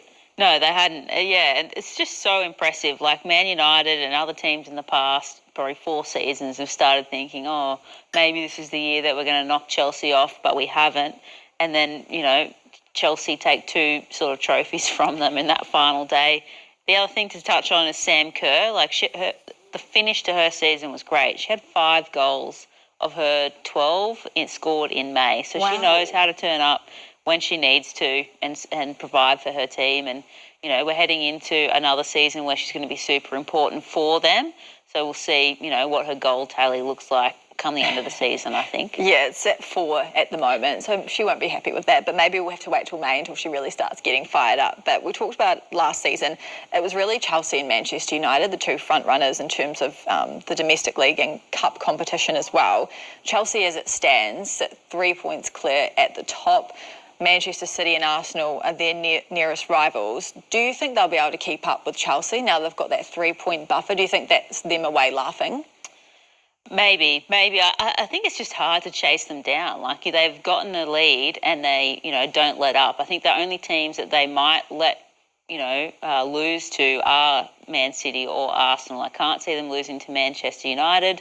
So then, all these teams have to be perfect. There's that record in the WSL where if you lose more than 2 games, you can't win the season. And Arsenal and Man City are already on 2 losses. So they can't afford to lose another one, traditionally, if they want to win the league. Whereas Chelsea have got a little bit of a buffer. I mean, I personally can't see Chelsea losing it. I know they got flogged by Arsenal a couple of weeks ago, but I can't see them losing it from here. What do you think? The only thing I think that might trip them up is their involvement in the Champions League. And we all know that's the one they want to win, right? They've won the league so many times now, 6 times. So I don't know, maybe that'll come back to haunt them. And they'll really want that Champions League win because it's sort of the only one that sort of evaded them. And Emma Hayes, that's the other thing going for them. Is it going to be too much for, that pressure of Emma Hayes leaving at the end of the season to get another trophy or to get a Champions League? Or is that going to sort of spur them on even more? Yeah, so you're going Chelsea? I'm going Chelsea, yeah. Who are you going? Arsenal. I reckon they'll bounce back, yep. Yeah, okay. What do you guys think? Do you agree with me or Ash or neither of us? Who's going to win the WSL, guys? Chelsea going to get their 5th. You're going to see Sam Kerr. She was getting abused the other day. They were off Arsenal fans. She was in the car. She just pointed out the window and said, I've got 4 titles. Don't worry. And I think she's going to be doing that next season. Definitely. All the way. I'm cheering Sammy and Chelsea on. I'm a Spurs fan, so I don't want to predict Chelsea or Arsenal, so I'll go for Man City. Best defence in the league so far, and let's see if they can keep going. Spurs definitely aren't going to win it, so Man City will do it. You had me there because I thought you were going to say Spurs, and I was going to have a laugh about that, actually, because, I mean, even though they did beat Arsenal just on the weekend, but I didn't think they'd have a chance winning the WSL. I'm going to go with Arsenal. I've been saying it all along. I feel Arsenal have the firepower and the ability, and, of course, Caitlin Ford, Steph Catley, and then the list goes on of world-class players. So I just feel, no European football, Arsenal are the team that could go on and win it. In June was a massive month for Aussie football. Ange was announced as Spurs boss. Bridget, we talked about it early on in the season of last year's podcast, or early on in the year, actually. We talked about why wouldn't Spurs be interested? Spurs would be a perfect destination for Ange Postecoglou. And what happens in June? They announce him as manager. How good of employment is that? Yes, June was a big month for Ange. It was a big month for me. I was celebrating running around the house. I've been trying to get Ange and see him in a big club for a long, long time. You know, I'm a big admirer of his. So to see this news break, Sporty, was absolutely brilliant. Not just for Tottenham Hotspur, because not a lot of fans would have really seen what he is about and understood his mentality about what his vision philosophy is, what his coaching methods are, and wondering, all right, he's done well at Celtic, he's done well over in Japan, what's he going to do? Well, what I always said, Sporty, from day dot is that win, draw or lose, Tottenham fans are going to enjoy his style of play. And I think it was inevitable that we saw that in the first few matches when the fans were staying behind. Whether it was in the 99th minute with all the injury time that we've been having or whatever, they just knew that something was possible with Tottenham Hotspur. He's brought a belief back. So the news that was breaking, like you say, was superb for Tottenham fans, but also superb for Australian coaches that have gone through the AFC diplomas, that they're actually seeing now the shining light of people like Ange, people like Kevin Muscat now that has obviously gone to the left Yokohama Mariners and got himself a job in China. I do believe that would have been, I thought he might have been another one that we would have seen over here with this, possibly the Sunderland job, but that hasn't occurred. So yeah, it's good for everybody that's been involved. And as a Spurs fan, me and Phil, we've been smiling ever since. Phil, let's go into it, right? Let's assess it. He's obviously coming up to, 6 months in the job. I want you to give me one positive and one negative about Ange's coaching reign so far. And we've got to all give that as well, but none of one can actually say the same things. Oof. Listen, you know what? There genuinely aren't many negatives. I've been trying to think what has gone wrong, what have we been disappointed in the first 6 months. And the only negative I can actually think of is the League Cup when they went out on penalties to Fulham back in August, and Ange made loads of changes for that game. I think it was 9 or 10 changes, went out on penalties, and just felt like it was an opportunity missed. It felt like he misjudged it, and it could have been a really good chance to get some silverware because on their day, this Tottenham side can beat anyone and go toe-to-toe with anyone, as we've seen in the domestic competition so far. So, yeah, I think that was a negative. And the positive, he's just made people be excited and happy and proud to be a Spurs fan again, and that is not a small thing given from where we were. And we can go into how he's done that and the style of football and what he's implemented and how he's got the players playing, but generally it's an overall thing that he's just brought this feeling of hope and positiveness back to a club that were really, really, really low. So that's the biggest thing that he's done. Yeah, the positive for me, Swartzy, is the fans are staying behind. He's brought, you didn't use the word, Phil, he's brought a belief. So I'm not copying what Phil said. He has brought a belief back to that football club. The negative for me was the high line that he played against Chelsea with 9 men on the halfway line. There was a clip where there was 4 Chelsea players in behind the high line of Tottenham Hotspur in the match when they got beat. But I thought there was a little bit of naivety there. And after his interviews, they said, "What are you going to do?" He said, "That is how we are going to play. I want it to be." Chelsea found a way, and that was a humiliating result. But again, that's a positive for me. Oh, that was a positive for you, Phil, was it? That was a positive. Yeah, it nearly worked. It nearly worked. Son I know it nearly did, but then when it didn't, it kind of turned into a snowball effect. So we still saw moments where I thought, yeah, brilliant, and oh god, here we go. But that Chelsea game destroyed Tottenham. It kind of derailed Tottenham for a few weeks, but it was a good test for Ange and his characteristics of how he handles the situation. And he's come out again, shining at the other end of the tunnel. All right, I'm going to say the positive is that he has turned players into better players in a very, very short period of time and put smiles and enjoyment back on the players' face, and you can see that in their performances. The negative is the way that he wants to play at the high press, high intensity has contributed at some point or some degree with the number of injuries they've had. So that's the only negative I'm going to come up with. But yeah, he's done a fantastic job, and let's hope it continues, and let's see come the end of the season where this Spurs team ends up. Quickly, top 4 or not, Bridgie? Yes. Phil? Yes. Yeah. That was like a squeaky bum one, right? Yes. I'm going to say yes. It's like a nervous fart there, Phil. Yeah, that's 3 yeses. So let's move right on. Halfway in our Christmas special podcast for Optus Sport. Bridgie, I just want to hear from your experience, and I'll give you mine afterwards, about what it means and what it's like for a footballer to play during the festive period, during Christmas. It was always a test and a challenge for me, Swarty, because I love my food, and I think since retirement you've probably seen that I love my food and my wine. Say, do you? Yeah. Now, when you train every single day and you're a young, fit player, you can get away with it. But my biggest challenge during Christmas was not eating my mother's food, because she could put on some roast potatoes. I'm putting it out there. Her roast potatoes are out there as the best in the world, mate. There is no top chef could beat my mother's roasties. So the food element for me, not being able to tuck into the roasties and the trifle that she does, and yeah, that was always a challenge for me. Did you not eat any of it? I did, man. I ate too much of it, and that was my biggest nemesis. It was my biggest challenge. The other biggest challenge that was when we played at home. If we had away days, Swarty, it was the travel, being in hotels and hearing everybody else celebrating, having parties, and you were in your room just like having to pretend that nothing was going on. And Christmas was because I love Christmas. It's always been part of my family's life. I love getting together with family and being together. So the away trips for me were horrendous. I didn't enjoy it, but Peter Reid preferred taking us on away trips because he knew if I had home trips, I'd come in about 3 kilos overweight, 4 kilos. So yeah, that was my challenge. What about you? Yeah, that was always a challenge. The festive period, eating, overeating, because it's the food and cooking, and it was just it's amazing.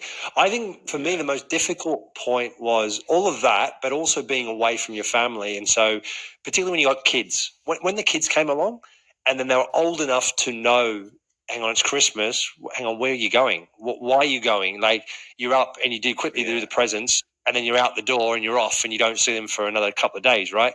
And I think that was the most difficult part of the festive period, just being on the go. Look, we all know for football fans, it's like the best period of time, right? They have their Christmas, they get to, eat, drink, be merry, have a great time with their family, and then go and watch the football on Boxing Day, right? Just about to say, Swarty, since retirement, Christmas has become the best period for me because I can eat, I can indulge, and there's so much football you can go and watch, and I get it why the fans love the Christmas period. It's amazing.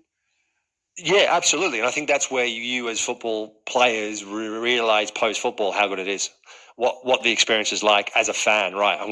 I'm just going to enjoy this period of time. Then I'm going to a game on the 26th. Oh, brilliant. I can go and watch a whole lot of games, but I also can enjoy myself in the meantime. But if you're working, I suppose you've got to be a little bit more professional these days, Bridgie. Are you? Well, I already know what I'm getting for Christmas off my wife because I found it and she doesn't know I found it. And she's probably, if this goes out before Christmas, she's in trouble. Were you looking? You were looking, weren't you? I found it by accident, Phil, and it's actually, what's funny about it? It's a gym pass starting on the 1st of January for a year. What does that tell you? Off the back of the stories you just told us about how much you trough.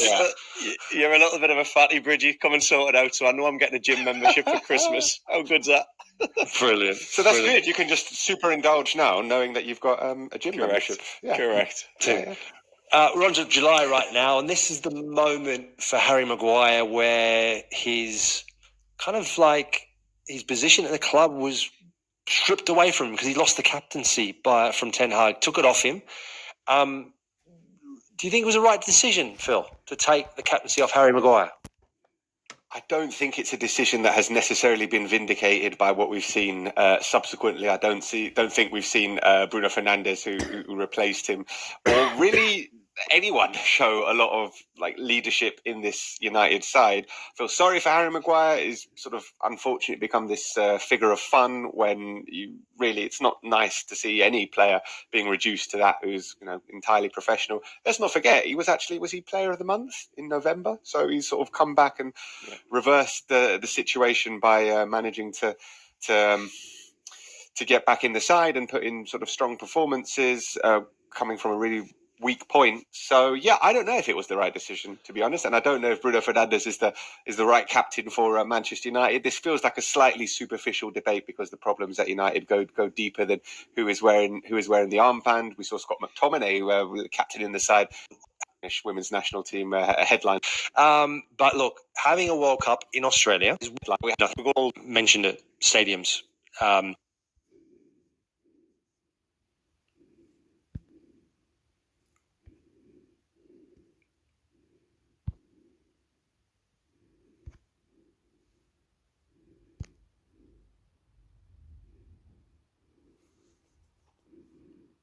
You can choose language. What's that all about? Search.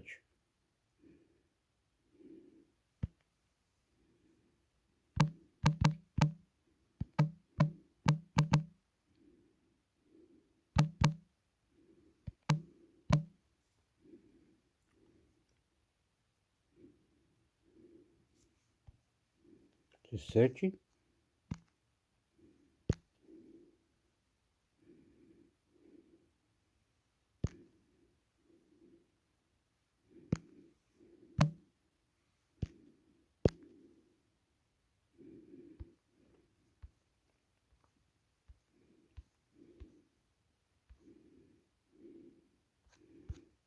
Yeah, you make a search.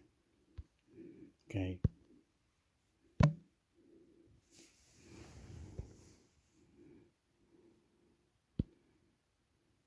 Oop. Down. Okay, saying is full or something. Gotta do it quickly. Okay, now. Out here.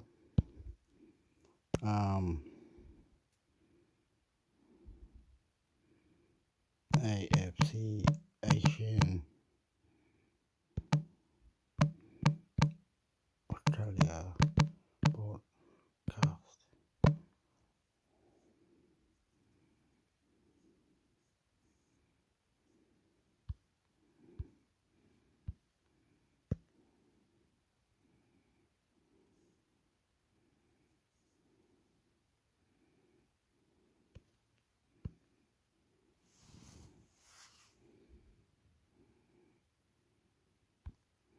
What the hell? What's the name of it? AFC Asian Cup. So we gotta do podcast.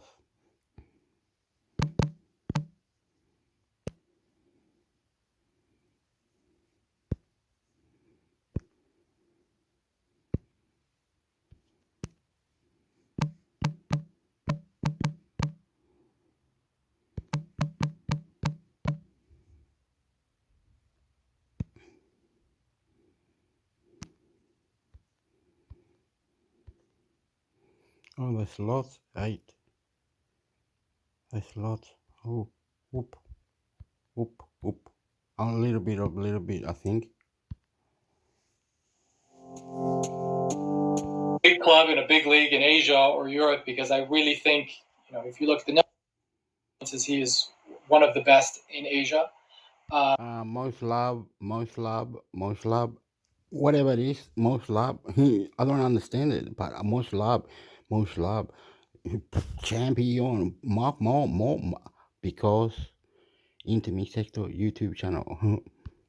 The right back, Musab al-Battat, who only came back to Palestine this year and was playing in Egypt before. I think he's also somebody that will, for sure, if he plays well, which, given how consistent he is, he probably will, should be playing abroad somewhere very soon, once again.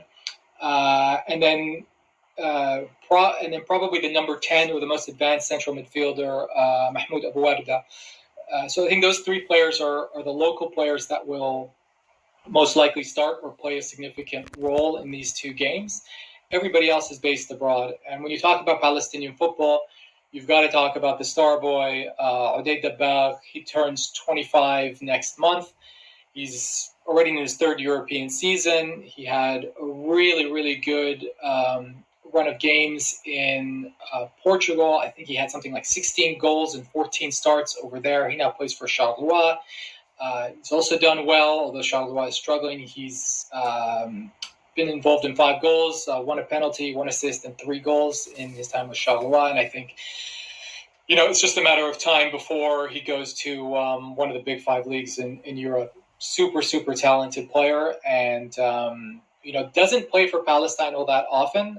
He played in 3 games in 2021, 3 games in 2022. Has yet to play in 2023 for mostly injury-related reasons. But yeah, I think if you just look at his statistics, you can see that this is a player that knows how to do the most difficult thing in football, which is score goals. And, he's actually very technically adept and a threat out on the wing as well. So a really great all-around attacking player.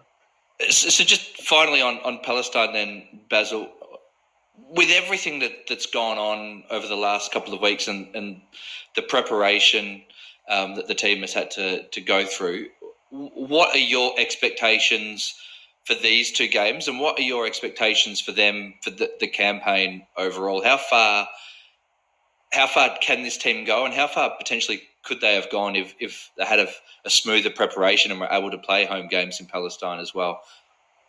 Yeah, I mean, even before the outbreak of war, there was still an issue about being grouped in the same group as Lebanon, because Lebanon and Israel don't have relations, and Lebanon, under no circumstances, would have traveled to the West Bank to play us in Jerusalem at the Faisal Husseini Stadium.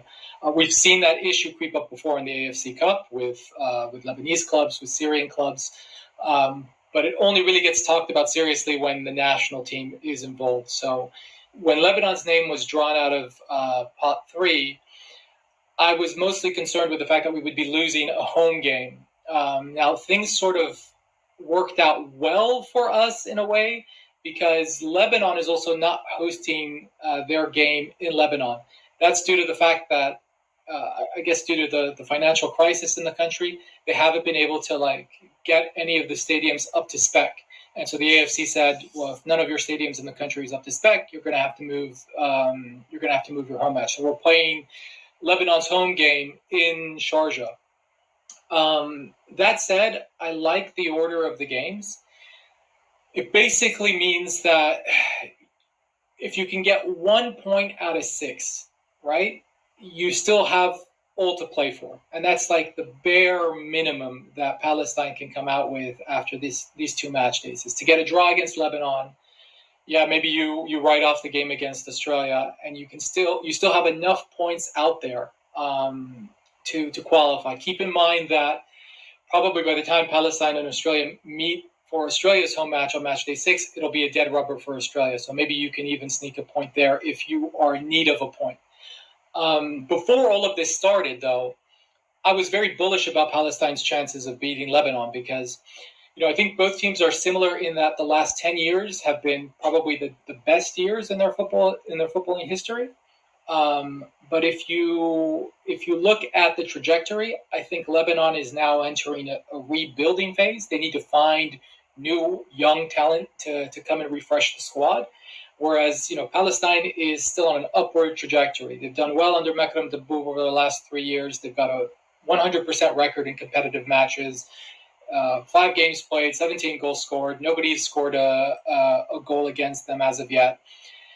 And I still have that confidence. I'm tempering my expectations because you don't know about the human element. You don't know how players are going to react given the circumstances. But given the fact that we've been able to train in a camp consistently for almost 3 weeks together, given the fact that a lot of the players that have been called up from abroad are in really good form for their clubs, and given the fact that Lebanon is not really in its best state, they had to sack their completely clueless coach, Alexander Ilic, bring in Jurasevich to replace him. They played 2 friendlies in October, but they didn't win either of them. A lot of the issues of scoring goals, defending are still there. I'm still confident that we can get something out of that game. And when I mean something, I mean a win. Palestine and Lebanon have played each other 5 times since 1998. It was actually Palestine's first game as a FIFA-affiliated nation.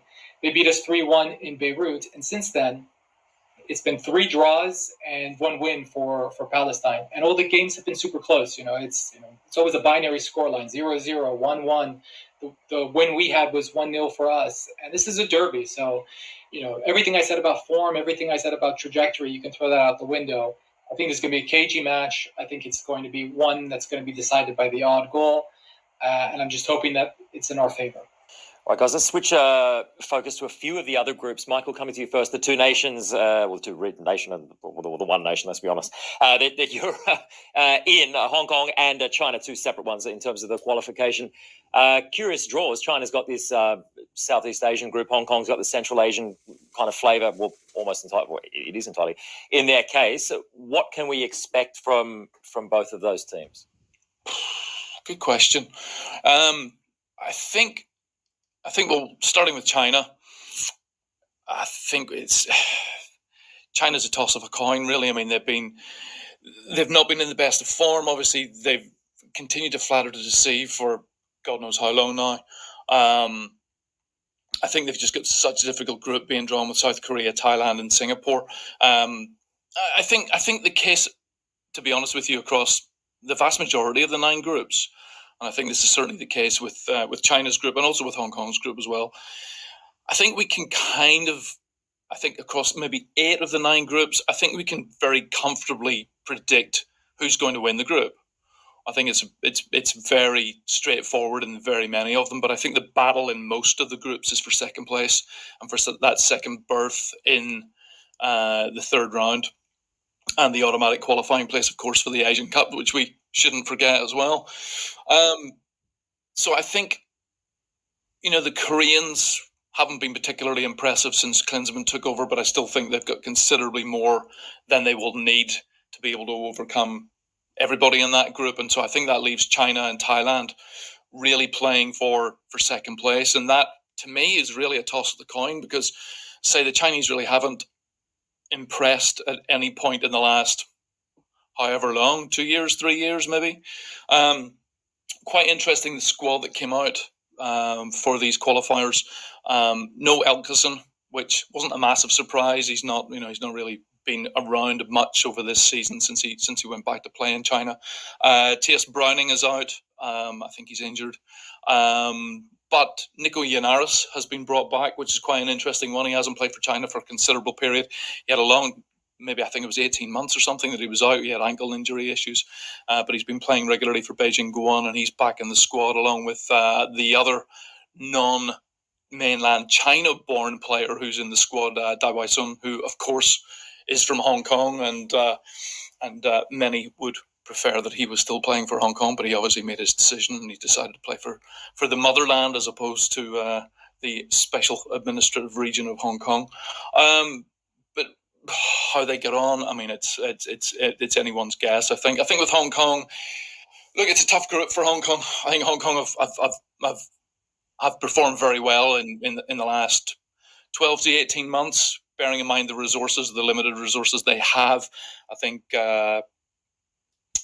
I think the performances to qualify for the Asian Cup were very surprising. They also did very well at the Asian Games, where they reached the semi-finals. But again, in a group with Uzbekistan, Iran, and Turkmenistan, it's a tall order. They're off to the Azadi Stadium on Thursday. There were a lot of people in Hong Kong actually were wondering if that game should actually happen, or if it should happen in Iran, given the turmoil in the Middle East over what's been happening with Israel and Palestine. I don't think there was ever any realistic possibility of that game being moved or postponed or whatever. But I know certainly there were people in Hong Kong who were asking the question, both of FIFA and of the AFC. So I suspect that there will be people certainly within Hong Kong who will be going to Tehran concerned and maybe with their minds on things other than the game. But I think Jorn Anderson's done such a good job with very limited resources over the last while. He'll have them ready for that game. But look, Iran are Iran, right? And Iran in Tehran is a whole other proposition as well. So I don't really see there being any major problems for them again from Hong Kong. So to be honest, both teams, Hong Kong will not reach the third round. China, it's a toss up between them and Thailand, I think. I want to pick up on that, Michael. I'm going to come to you in a second, Scott, but just picking up on what you said about Thailand and China, I agree that I think it's a battle for second between those two. Interestingly, they play first up this week in Bangkok, which I think is probably going to tell us a lot about the fortunes of both teams. I think we all agree. I think we all like the look of this Thailand team under Manapol King. If they get the win in that game, they then play Singapore next up, which you would assume they should be a win based on the strength of those two sides. China then have to play South Korea, albeit in China. But again, you'd probably expect South Korea to be too strong in that one. You could be seeing Thailand start with 2 wins and China start with 2 losses. It's a big gap for China then to make up over the next few games. If they're already 6 points behind after 2, given the lack of quality that there is in this Chinese squad, I don't think it would come as a surprise to anyone if China didn't make it through to the final round. They just scraped through for 2022 through to the final round. If they didn't make it through this time and Thailand did, I don't think that would come as a surprise to anyone. I want to come to you though, Scott. Michael touched on it then about South Korea is going to be too strong, Iran's going to be too strong. It's going to be the case for Australia, Japan. We expect these big nations, probably Saudi Arabia too, given their group. We expect the big nations, as they have always done in this stage of qualifying, to get through with relative comfort, with relative ease. So given that's the case, what do we want to see from them in this round of qualifying to show that there is progression and there is development? Given the disparity in quality, there's probably going to be some heavy scorelines. So how do we measure the progress of the big nations, and what do you want to see from the likes of Japan, Australia, Korea in this round of qualifying? Yeah, well, it's a good question. I mean, I think personally, me and probably all of us want to see more of the so-called smaller teams closing the gap. I mean, that's what we need for the continent to progress as a whole. But what you want from the big guns is simply to go out and do what you need to do. I mean, there's no other way. I mean, you have to qualify. You have to get through. My personal take on this is I want these nations to be playing in a way that that not only secures results, which is something that you're probably going to get anyway in Asia, but it's more of a progression towards North America and the more difficult challenges that you need to face there. And I've said it repeatedly with Japan, for example, is obviously the one that's closest to my sphere of influence, where they play one way against certain nations, another way against another. I'd like to see an identity, a style. We've seen a lot of hangovers of coaches, Japan, Australia, where maybe there was a call for some stylistic change. The federations have kept with those coaches. So will the coaches then change the approach? The squads, Japan, geez, if you look on paper, Japan's squad is unbelievable. Like right now, it's probably one of the strongest they've had in a long time. A lot of players playing at big clubs. I know there's a few injuries, but they've got players at big leagues that are really influential. So I've said it before, for particularly Japan, they need to be going into these games as the start of the process of winning the next World Cup. It's simple, because they're the one Asian team that are at this point, not only their overall development, but the cycle that they're in at the moment, that they should be going there thinking to win the World Cup. So they need to come out dominant. Anyway, with no disrespect to the nations, they're going to murder some of these teams in the group, which is what they should be doing. But are they going to do it in the consistent kind of style that I would like to see them play, and the kind of style that's going to get them to where they need to be, and that is winning the World Cup? You're not going to get those challenges in this stage of qualifying, but stylistically, I'd like to see it. I'd like to see them, if they're on top, not take the foot off to continue and really go on and dominate teams. And that's the same for all the so-called bigger nations in Asia. But yeah, Japan, I've said repeatedly, is the one that must go into North America thinking we're going to win the World Cup. And they need to play in these round of games like you would expect a contender to win the World Cup to play. What about you, Michael? Because we've seen Moriyasu since the World Cup. He's used the last few friendlies really as a chance to experiment and bring some new blood into the side. Now that the competitive football starts, there's the temptation, I guess, to go back to the tried and tested players. But given that we expect Japan to get through this round of qualifying easier, and not just talking about Japan here, talking about Australia and other nations as well, would you like to see Klinsmann, Arnold, Moriyasu, the likes, continue to experiment and blood new players throughout this this stretch of? That's what they're talking about there. What's this other one? We think we know what we're doing, eh? We know what we're doing, Australia. I think, I recall a few weeks ago, I think they even went down.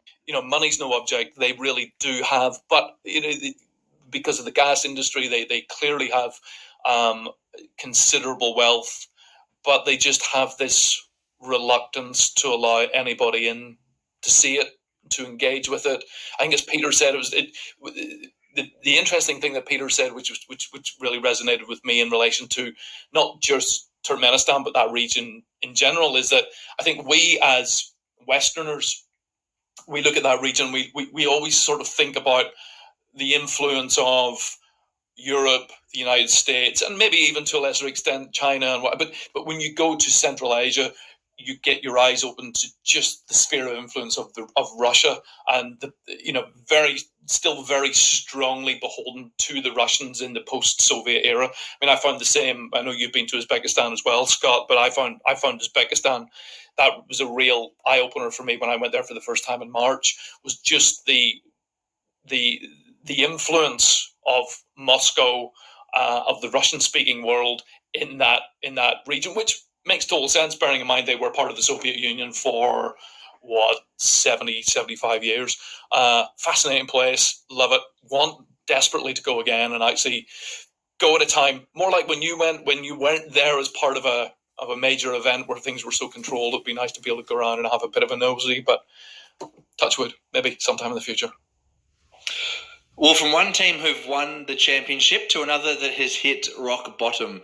Suwon Blue Wings were once one of the giants of Korean football, winning the K-League 4 times in 10 years from 1998 to 2008, and twice winning the Asian Club Championship in the early 2000s as well. But those glory days are well and truly a thing of the past, and this past weekend came the ultimate humiliation, relegated to K2 for the first time in their 28-year history after managing only a 0-0 draw with Gangwon that saw them finish dead last in the K-League. So how did they go from one of Korea's biggest clubs to a humiliating relegation? To help us get to the bottom of that, I'm delighted to say we're joined by Yoo Ji-ho, a sports reporter from Yonhap News in South Korea. Ji-ho, thanks very much for your time, and thanks for joining us. That is the question, isn't it? How did it come to this for a giant of Korean football?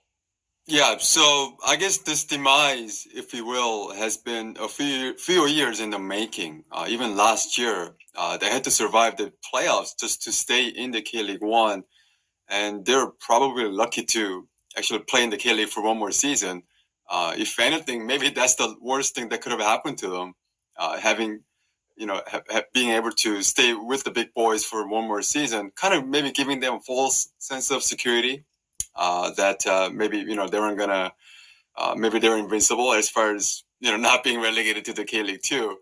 But with this team, you gotta I guess look at the recent history of their ownership change, as far as who was running the club. Back in their glory days, Samsung Group, obviously one of the biggest financial conglomerates in the country, they were in charge of all the sports operations, not just football, but also they have teams in volleyball, basketball, and baseball, and they were all very successful teams. Back in the early aughts, volleyball team winning 7-8 years in a row their championships, baseball team winning 4 or 5 titles in a row, basketball team also consistently in contention, and obviously Blue Wings also winning a whole bunch of titles, not just in the K-League, but also continental titles and league cups when you had them before, FA Cups as well. But in 2014, this is right after the relegation promotion system was introduced. In 2014, the Samsung Group handed the reins over to their marketing arm called JL Worldwide. And what they started doing at that point was to really cut costs, kind of tighten the belts a little bit. And it wasn't just with the football either. They did it with every team that they were in charge of. So, baseball teams started struggling. Same for volleyball. They went from championship team to kind of middling, average team in a few years. And, same thing happened with the football club as well. But now that also became, over the years, kind of became a crutch for the teams to kind of point to, hey, you know what, we're not, the management is not spending as much money as before. We don't have enough players. There's a reason why we've been doing so poorly in recent years. But if you look a little deeper than that, there are teams that spend less than those guys and they still did well. Just looking at last year, Pohang Steelers, they spent a lot less money than Suwon Samsung Blue Wings did, and they did much better in the tables. They finished third, and Blue Wings, of course, ended up in the promotion relegation playoffs. So you can only make an excuse of lack of investment for only for so long. You got to also look at their player development. Their scouting, and the kind of players that they signed with the money that they had. So, like, for instance, in recent past, they've lost a couple of guys to overseas, right? Someone like Oh Hyung-gyu going with the Celtic, Chung Sang-bin going off to Minnesota in MLS. They're getting transfer fees from those deals. So what do they do with those money? And who are the kind of guys that they went out and signed with their money? Didn't pan out. So, it falls also on the scouting staff for maybe not identifying the talent that they needed, or maybe not spending the money the right way. So there's multiple layers of how the investment, or I guess the decreasing amount of money spent on players, how they led to this kind of demise over the years. Yeah, and it seems, as much as the finances are an issue, it almost seems that it has been a case of mismanagement as well. You look at their coaching appointments over the years, and they seem to have got just so many of their coaching appointments wrong over the years as well. They've churned through coaches over the last couple of years and got all of those appointments wrong. The warning signs have been there for a couple of years, as you said. Why hasn't anyone acted before now to try and turn this tide around? I mean, I'm sure they have tried to turn it around, but there doesn't seem to have been a real drastic effort to really turn the tide around. This ship was heading in one direction, and it was ultimately going to lead to this position, but it doesn't seem anything significantly was changed within the operation of the club to try and, turn that around. Right. I mean, just looking at this year alone, they had 4 different coaches in charge, 2 full-time managers and 2 caretaker guys. And the last one to be on the bench for the, the final draw that really sealed their fate was none other than their franchise icon, Yeom Ki-hoon. They just put him in an impossible position to drag him out of the relegation zone in the final stretch. And they basically hung him out to dry there. And, he wasn't going to retire. He was a player coach for the early portion of the season. He wasn't playing a lot, but he was kind of getting the training as far as coaching. He was working on his license and all that, and they put him in their caretaker role for the last final stretch. Again, just putting him in an impossible position, not putting him in a position to succeed. And then the way he had to kind of step out, retire. They should have been able to celebrate his career with Suwon, but instead, he was reduced to tears after the draw, apologizing to the fans and supporters who were pretty angry and understandably so. But if you look at some of the coaching appointments in recent years, maybe it seems like they were just going for stopgap measures without really kind of taking into account some of the long-term vision. They went through, again, they played out the season with 4 coaches in charge, and that doesn't scream stability. And you got to wonder how the players feel about all those changes going through, and it doesn't really help the players either. And if you look at the situation right now, like, who would want to coach this team at this point, knowing that, hey, if you lose 4 or 5 in a row, or if you go winless 4 or 5 matches in a row, your job is going to be in the line. Whereas some teams might be more willing to give them a little longer leash with that kind of stretch. So I don't know. Like, it comes down to not spending as much money on the players, maybe not doing enough research into coaching candidates, and also not treating people well. Like someone like Yeom Ki-hoon I mentioned, and also someone like Park Gun-ha, who's a legend in Suwon history. He was kind of hung out to dry too the last couple of years. So it's a combination of a lot of things that have gone wrong for this club. And you think of someone like Yeom Ki-hoon, as you said, a legend of the club, what this potentially does for his future coaching prospects. Have they been damaged now by what he's had to go through this year? That's an interesting aspect to it all. What's been the reaction to the fans? There was obviously a lot of disappointment at the stadium on Saturday when the draw happened and it was confirmed they were going down. In the days since, what's been the reaction from the fans? Is there anger at what's happened, anger at the ownership that it was allowed to get to this situation? A lot of anger. Right after the final whistle, there were some tears, right, in the stands. And then, those emotions quickly turned to anger when their director, their their managers came out on the field trying to apologize to the supporters. And yeah, there's a lot of anger, a lot of frustration. It's like, just to give you a perspective, the city of Suwon, it's a really proud football town. They're the only city with 2 first division clubs for the last couple of years after Suwon FC got promoted back to the K-League 1. And they can support 2 teams in the first division, I think. And right now they're in danger of losing both for next year. We'll see how the playoffs play out. But yeah, so they're really proud of their team. And for them to see them, it's not so much the relegation itself. Obviously, it hurts, but the way they went down, the way they played the last match, they were really passive. They didn't play like a team. They didn't play with desperation. They didn't play like a team with any sense of urgency. Even Gangwon's coach was Chung Kyung-ho in charge at the time, assistant, because their head coach Yoon Jong-hwan was suspended. But Chung Kyung-ho said afterward, he was actually surprised that Suwon seemed so passive and not came out as aggressively as Gangwon had anticipated, given the magnitude of the match. So, the relegation itself hurt, and also the way they played so passively, not showing a lot of sense of urgency. I think that kind of compounded the problems that the supporters had with this club. The obvious question now is what comes next for Suwon Blue Wings?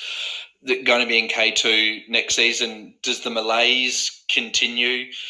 Is this going to prompt a response from the ownership, perhaps a little bit more in investment in the squad and the management to try and immediately bounce back, or is this a long-term problem that's going to inflict them, and are they due for a couple of years of more pain down in K2? Yeah, I mean, you would hope as a fans, if you're fans, you would hope that you would kind of be the wake-up call for the management and the ownership group to maybe open up their wallet a little bit more. But it's hard getting right back up to the K-League 1 because K-League 2 is not easy, man. There have been some teams that have gone down there, just spent years and years down there, not being able to get back up. They can be really competitive down there. I think the only team that's been kind of up and down every year have been Kimcheon, Sangmu. That's a little different situation because their team is made up of guys that are in the military. So depending on who's going into military service, their talent level kind of fluctuates. But anyway, with the Suwon, unless they go through a drastic squad changes during the winter, it's going to be hard for them to earn promotion right back up.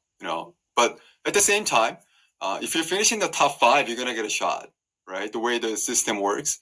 If you win the K-League 2, you get the direct promotion.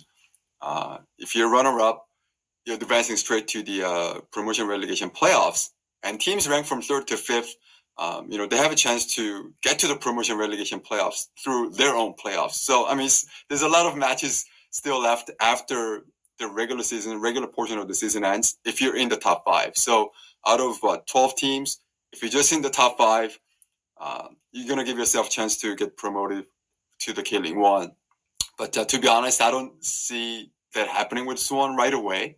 I think they're going to have some hard time down there for at least a couple more years.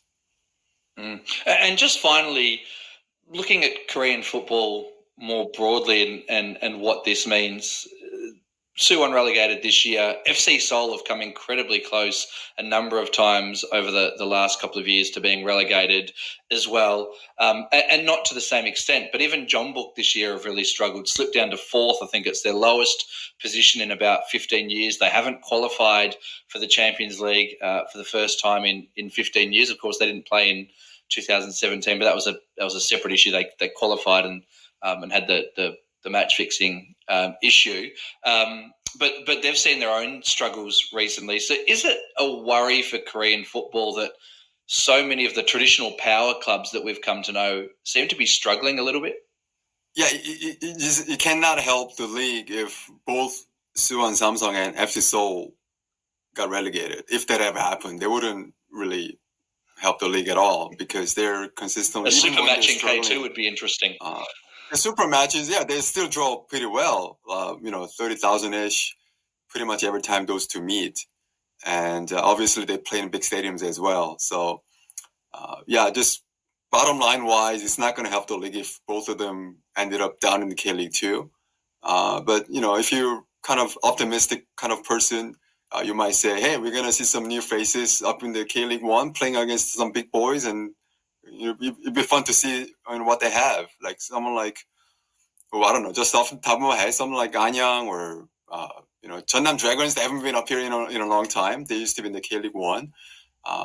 Those teams, maybe it would be fun for neutrals starting to see some new faces up in the K League 1. But just speaking in general terms of the league's health, it would obviously hurt them if all those big clubs are not around. And just because they play in big stadiums, they draw well.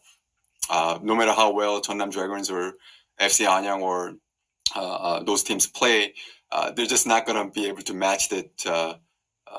Match the level of, interest from the general fan base.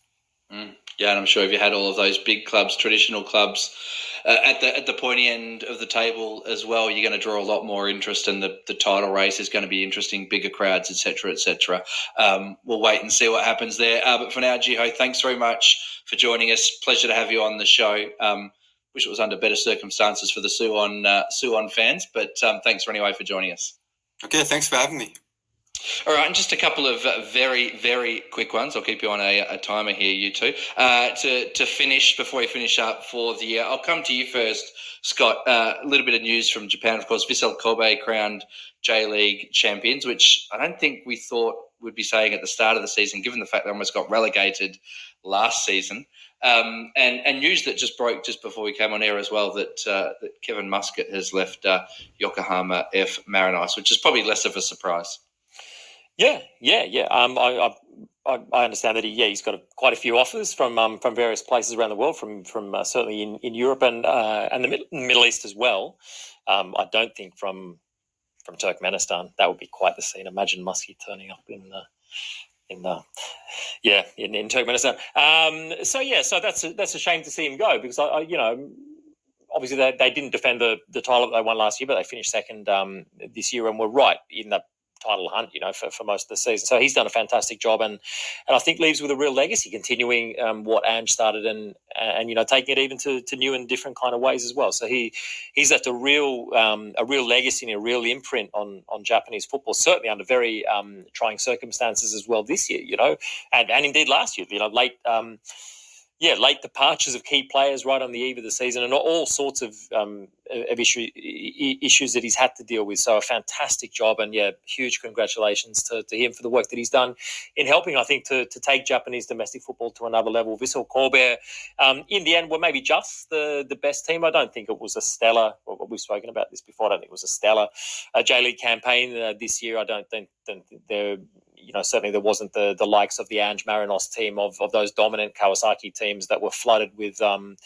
2/3 of the Japan national team midfield, at that point. So there's not that kind of team. There wasn't a great deal of exciting young talent emerging that stayed right through to the end of the year. So this has been a project as well for Kobe. Let's not forget, this is not a sort of Turkmenistan style thing where it's just come in 12 months. They've been building to this for a long time and chasing big stars for a long time. They netted a few last year that took a little bit of time to bed in Muto and Osaka, the likes of Yamaguchi who came before.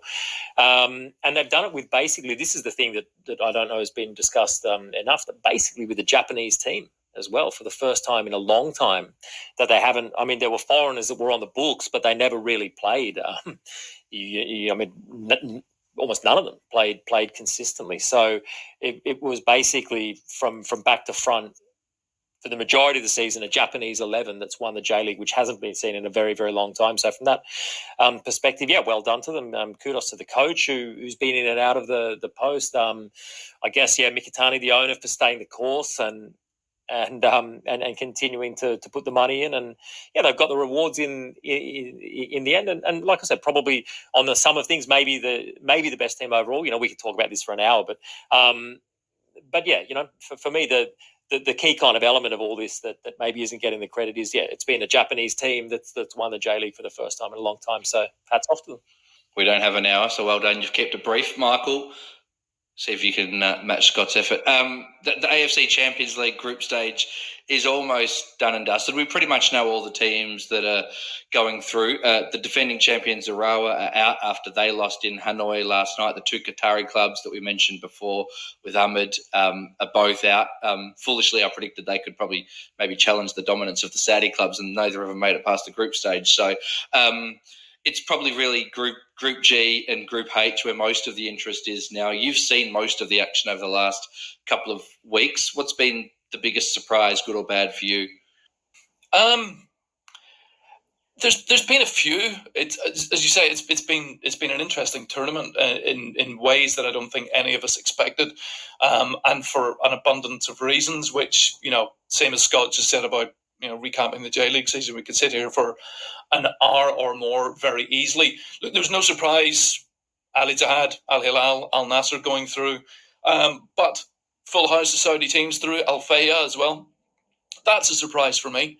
A team that's really, we've talked a lot, and there's been a lot of focus on the public investment fund buying the big clubs in Saudi and pumping money in and bringing in foreign coaches, foreign players, paying huge sums of money. And here's a club that is so far away from the spotlight that has been shone on the Saudi Pro League over the last 6 to 12 months, and yet they've managed to go through at the expense, directly or indirectly, of Persepolis as well, a team who was in the final in both 2018 and 2020, and a club who had it very much in their own hands against Al Uhail in that last round of matches, and blew it, quite frankly, which really surprised me, and blew it not just the fact that they lost, but they lost in front of a very big crowd at the Azadi Stadium, against a team that was already eliminated and really had no hope whatsoever, and they lost 2-1 in that game against the Qataris.